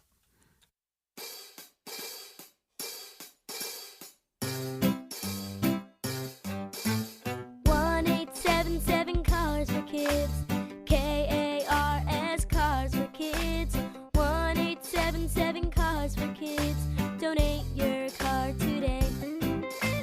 1877 Cars for Kids. KARS Cars for Kids. 1877 Cars for Kids. Donate your car today. Donate Donate your car today at carsforkids.org. That's cars with a K. Your car, running or not, can be picked up as soon as the next day. You'll get a maximum tax deduction and a vacation voucher. 1-877 Cars for Kids. KARS Cars for Kids. 1-877 Cars for Kids. Donate your car today. Now accepting donations of land, homes, buildings, or any kind of real estate. Hi, this is Derek Overstreet, president of the New Millennium Group and co-host of Stop Working, Start Living with KSL News Radio. Can you imagine what your life would be like if you could retire 3 to 5 years earlier than you thought possible? The things you could do, the loved ones you could spend time with, the memories that you could create.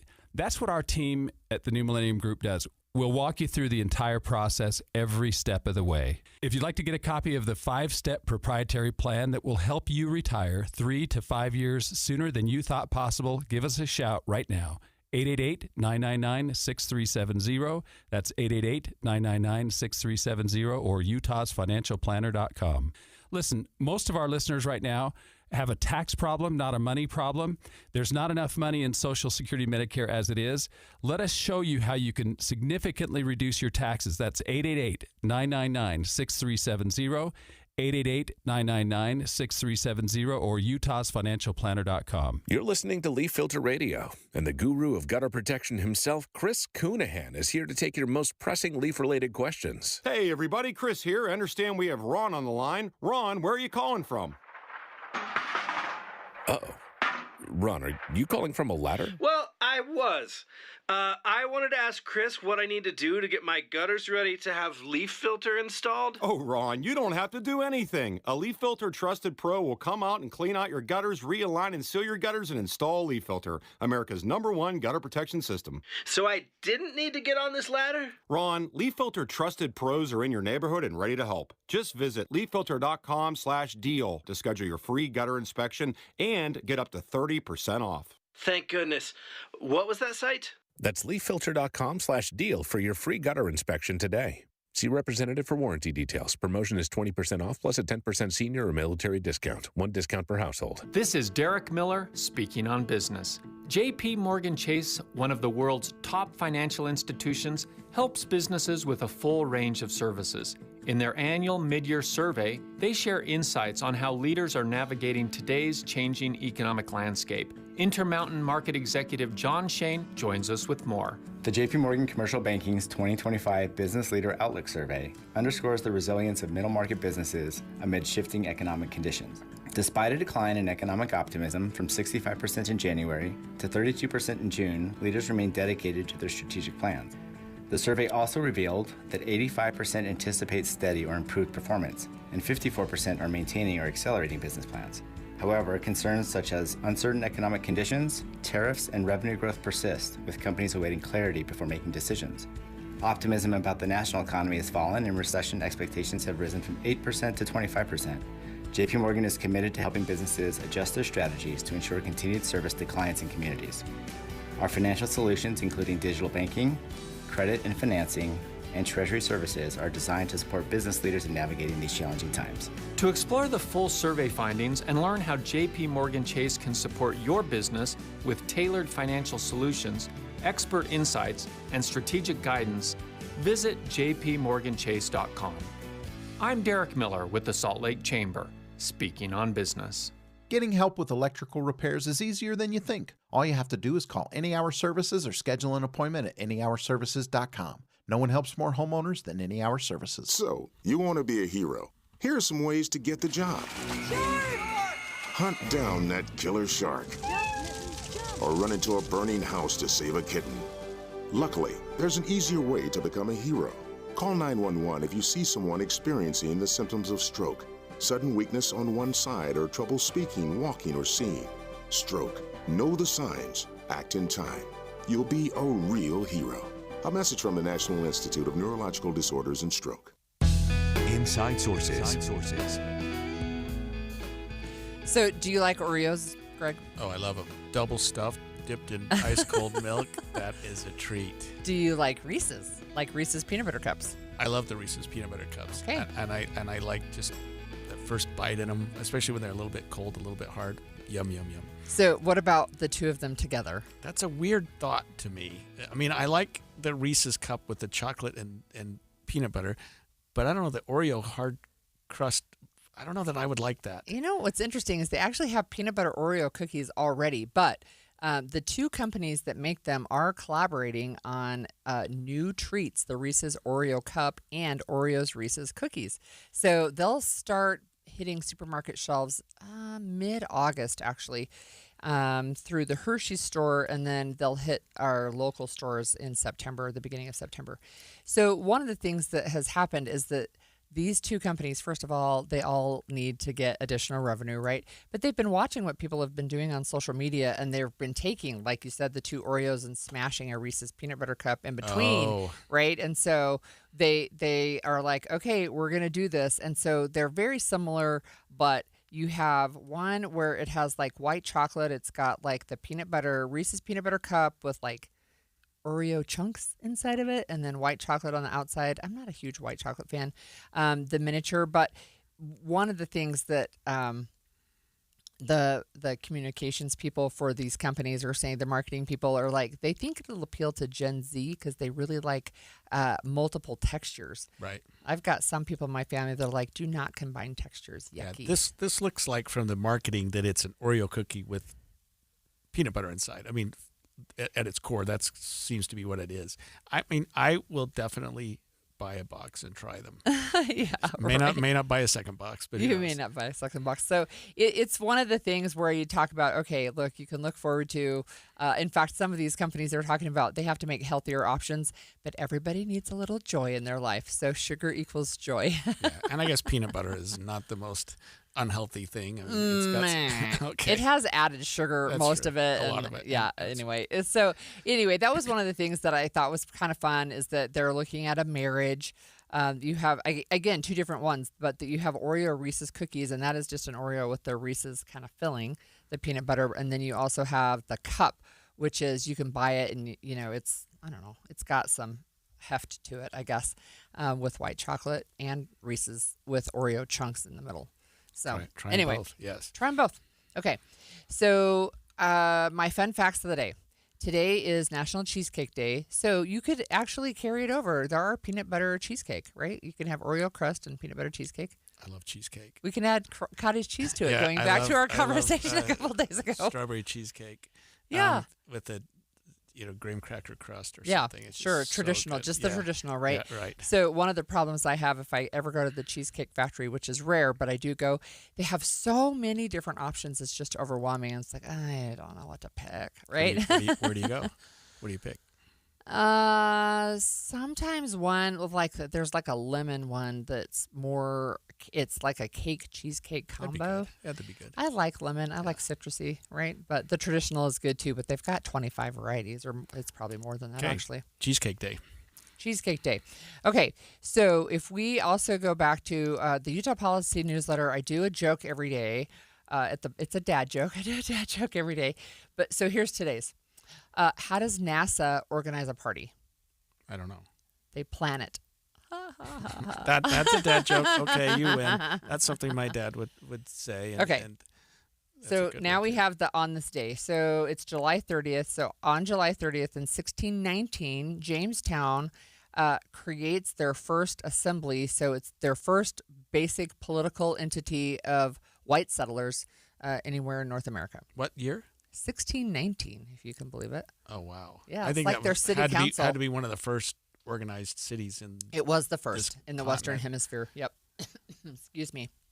So on this day in 1863, Chief Pocatello, you can imagine where he might have lived, of the Shoshone tribe signed the Treaty of Box Elder, promising to stop harassing the immigrant trails in southern Idaho and northern Utah.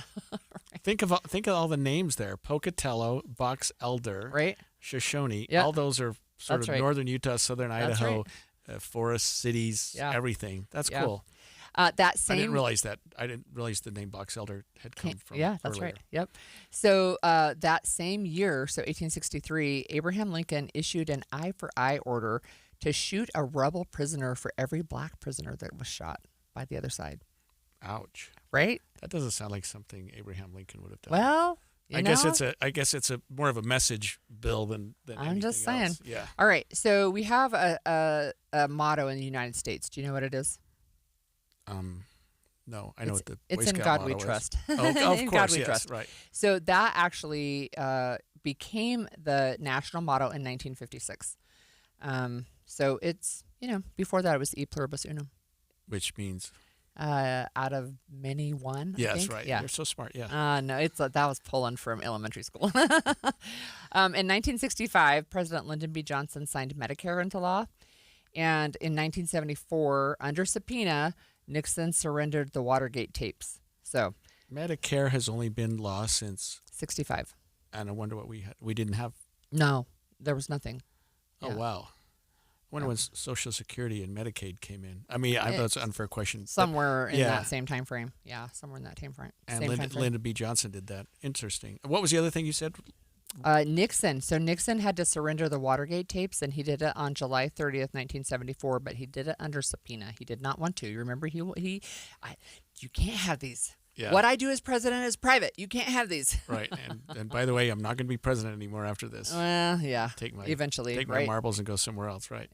Yeah. So, and then in those tapes were, just to back up for just a second, were so weird. I mean, the idea that he was just taping so much, and then I there's know that missing chunks. Yeah, and- but he was creating some sort of legacy. He wanted to have his whole presidential terms. I think he served 2 or 1.5. Documented for the word, and he was almost. Some people didn't even know they were being taped. He was just doing all this and kept them, and at the end of the day, it was the worst. Not worst. He did some bad things, but it wasn't smart. I mean, those tapes didn't help him at all. They didn't enhance his presidency. Well, what is it they said about Nixon, right? It wasn't the crime, it was the cover-up. Yeah, right. And nowadays, I don't even know if people would do anything more than roll their eyes and say, well, there they go again. There you go, yeah. Right? So, yeah. And then in 2020 was actually the funeral for John Lewis. So he had been in Congress, but he also, of course, was a civil rights activist, and President Obama and others spoke at his funeral on this day in 2020. I remember that. It wasn't that long ago. Yeah, not that long he had ago. served for a long time. Yeah, a long time. Remember, and he's the one who said, get into trouble, good trouble, right? Yeah. So George W. Bush, Bill Clinton, and Barack Obama were all at his funeral. Okay, and then I just have, this is interesting going back to some of the world news, but it's National Whistleblower Day. So recognizing the people who put their careers and sometimes other things on the line to blow the whistle on things that are happening. In fact, when we talked with our state auditor yesterday, she said Oh, right. That's how that started. I was thinking we had a whistleblower situation this week. Yeah. That it was a whistleblower from this nonprofit about funds that were being misallocated and misspent. And then finally, it's World Snorkeling Day. So I am not a scuba diver. I am afraid of it. I might learn how to do it someday, but it is scary. But I do love to snorkel. It is really, really fun. Yeah. So my wife loves snorkeling, and I do it because she likes it, but it's kind of fun. My son wanted to go on a scuba diving trip, and so he said, I got to take the class. Dad, you want to take it with me? He was just a kid at the time. So I did go through the whole scuba diving thing. Yeah. It's been so many years, I don't think they would let me do it again. I'd probably have to take the refresher course or something. But I thoroughly enjoyed it. I didn't think I would, because even scuba diving, snorkeling, once you start getting that saltwater taste, it makes me nauseous. But, now the snorkeling equipment, I'm sure scuba's this way too, but it's a lot, it doesn't backwash into your mouth. So as long as you have a good seal, you're going to be okay. Yeah. Fun. Lots of fun facts today. Good day, July 30th. And